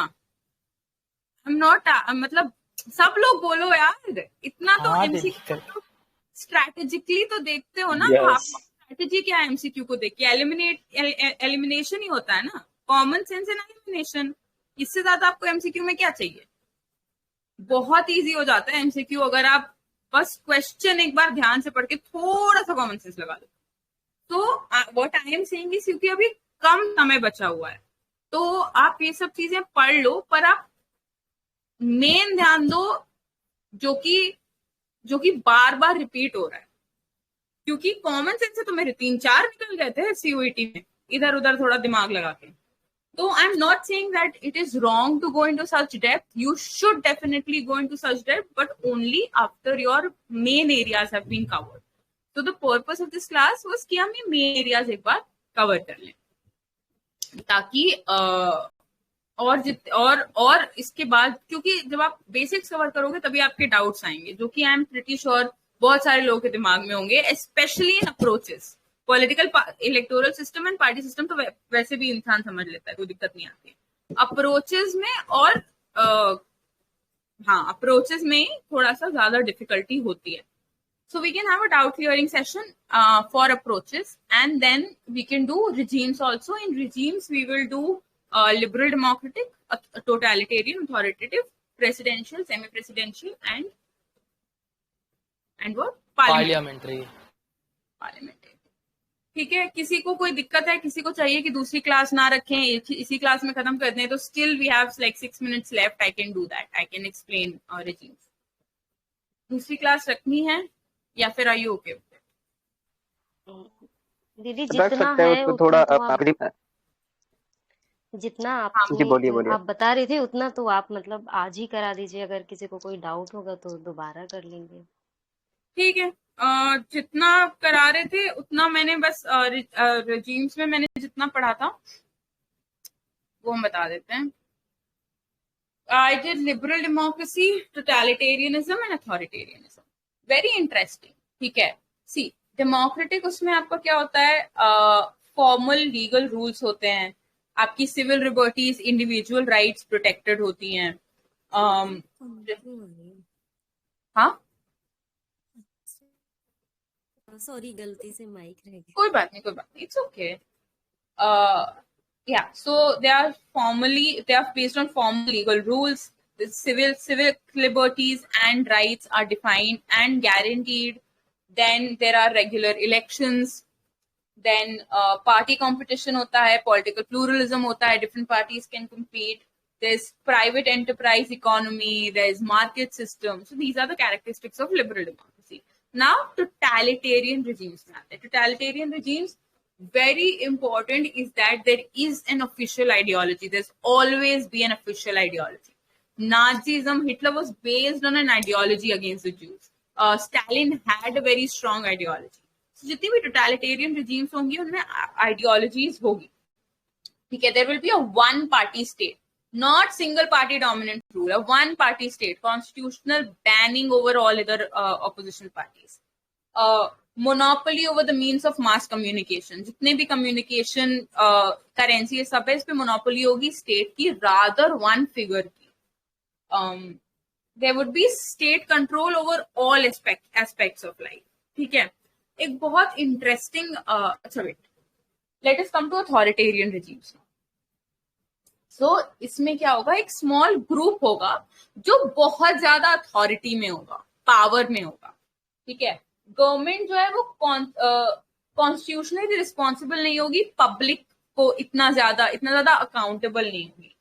Individual freedom is restricted, mind you, there is no overall control over all aspects of life. There is some form of freedom guaranteed, individual freedom is restricted.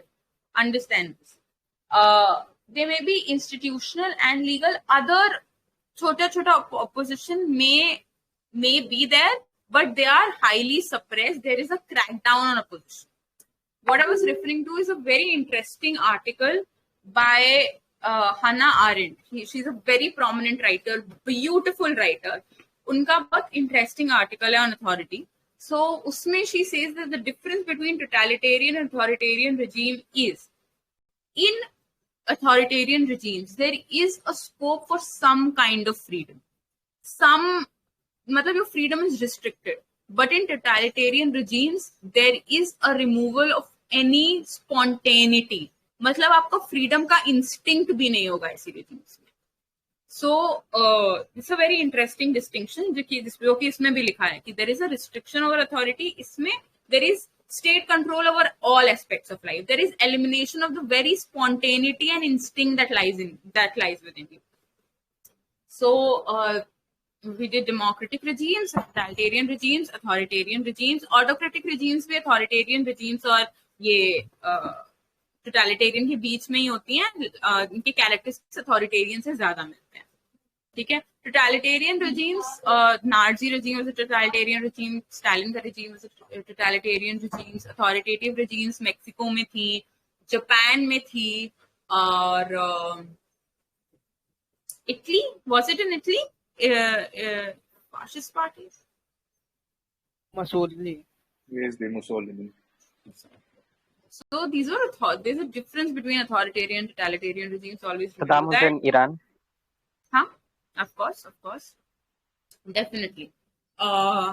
Okay. So मैंने इतना हाँ बोलो. इस category में हम क्या नाजी जर्मनी को रख सकते हैं क्या, authoritarian? Totalitarian. Okay, full totalitarian. Okay, fine. That was a totalitarian. Hannah Arendt was a German.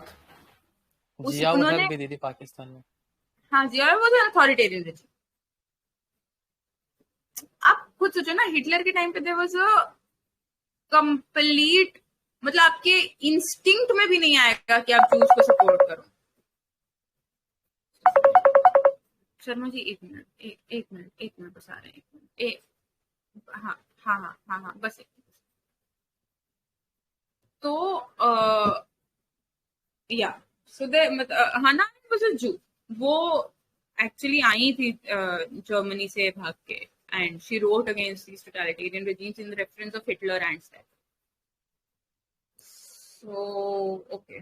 So we did this and हाँ, अब हम लोग डिस्कस कर लेते हैं कि मेजर क्वेश्चंस किससे आते हैं. क्वेश्चंस आते हैं आपके इलेक्टोरल सिस्टम से, आपके ये अप्रोचेस से, पार्टी सिस्टम से थोड़े बहुत, पॉलिटिकल कल्चर से डेफिनेशंस पूछता है, डेफिनेशन याद करके जाना. बुक्स के नाम Gabriel Almond, David Easton, Powell and Giovanni Sartori की किताबें. ये आप एक बार चेक कर लेना. इतने तो मेन याद करके जाना और एक बार देख लेना कि किसके किसके नाम आ रहे हैं. नाम रिलेटिवली कंपैरेटिव में कम आते हैं और किताबें भी इनकी कम ही लिखी गई हैं. याद रखना कि गैब्रियल आमंड डेवलपिंग एरिया से रिलेटेड लिखता है. हमेशा याद रखना structural functional analysis developing area से रिलेटेड है. और उसके बाद दूसरी चीज, जितने भी पास्ट ईयर क्वेश्चन पेपर्स है, एक कंपाइलेशन होता है जिसमें कंपैरेटिव पॉलिटिक्स के सारे क्वेश्चंस होते हैं, एक बार उससे गो थ्रू जरूर करना। यूजीसी नेट के बहुत सारे क्वेश्चंस होंगे, इतना जरूरी नहीं है उनको देखना, पर आपके टॉपिक से जो रिलेट कर रहा है ट्राई टू आंसर दैट, ठीक है। देन आई हैव नोट्स, मेरे नोट्स अभी मेरे पास नहीं है क्योंकि मैंने घर शिफ्ट किया था अनफॉर्चुनेटली, मामा ने मेरे नोट्स उधर रह गए हैं, but by Wednesday Thursday I will send you, मैंने जितने नोट्स बनाए हुए थे, you can go through it, it is all what I have said. बहुत डिफरेंट सोर्सेज से कंपाइल किया हुआ था, उसमें आपको हो सकता है एक्स्ट्रा कुछ बातें ही मिल जाएं। कंपैरेटिव पे अगर बहुत ध्यान से देना है, फैक्ट्स पे ध्यान देना, एनालिसिस उतने में मत जाना। वक्त है तो चले जाओ, पर अगर वक्त नहीं है, just in case, so you can leave that. This is how you can prepare. Again, जो जौहरी की किताब एडिटेड बाय तपन विश्वास, पुष्पा सिंह की किताब पीडीएफ अवेलेबल नहीं है, आपके पास है तो ठीक है, नहीं तो you can compensate with Johari and other videos. I did through videos Johari and Pushpa. और ये ठीक है, सोर्सेज हो गए, क्वेश्चंस कहाँ से आते हैं हो गए, नोट्स हम भेज देंगे। और कोई सवाल?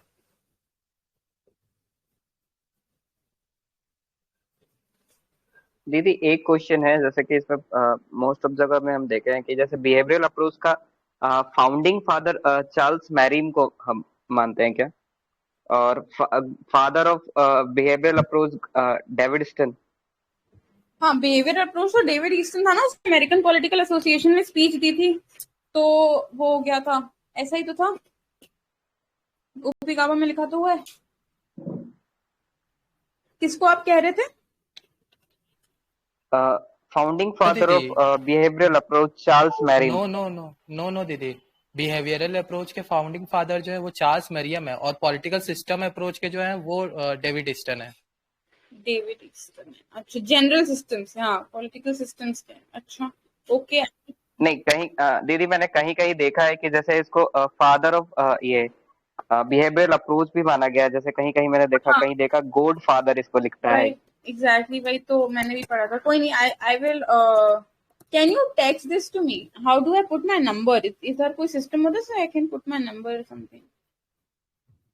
दीदी टेलीग्राम पे कर देंगे टेक्स्ट। हाँ, you just text me on Telegram. जितने भी डाउट्स हैं प्लीज एक लाइन से भेज देना। अगर मौका मिलता है कि जिन को चाहिए एक separate class, we will do it. Poonam, Pooja, आपके जितने भी सवाल थे, we want a separate class, I will do it with you. Just in case नहीं भी चाहिए, आप चाहते हो मैं टेक्स्ट पे भी क्वेश्चन देख लूं, देन टेक्स्ट, ठीक है? Okay, yes ma'am. ओके दीदी, ठीक है। और कुछ नहीं भी समझ आया, वापस जाके भी नहीं समझ आया, तो एक बार पूछ लेना, कोई, I am available all the time for you, don't worry.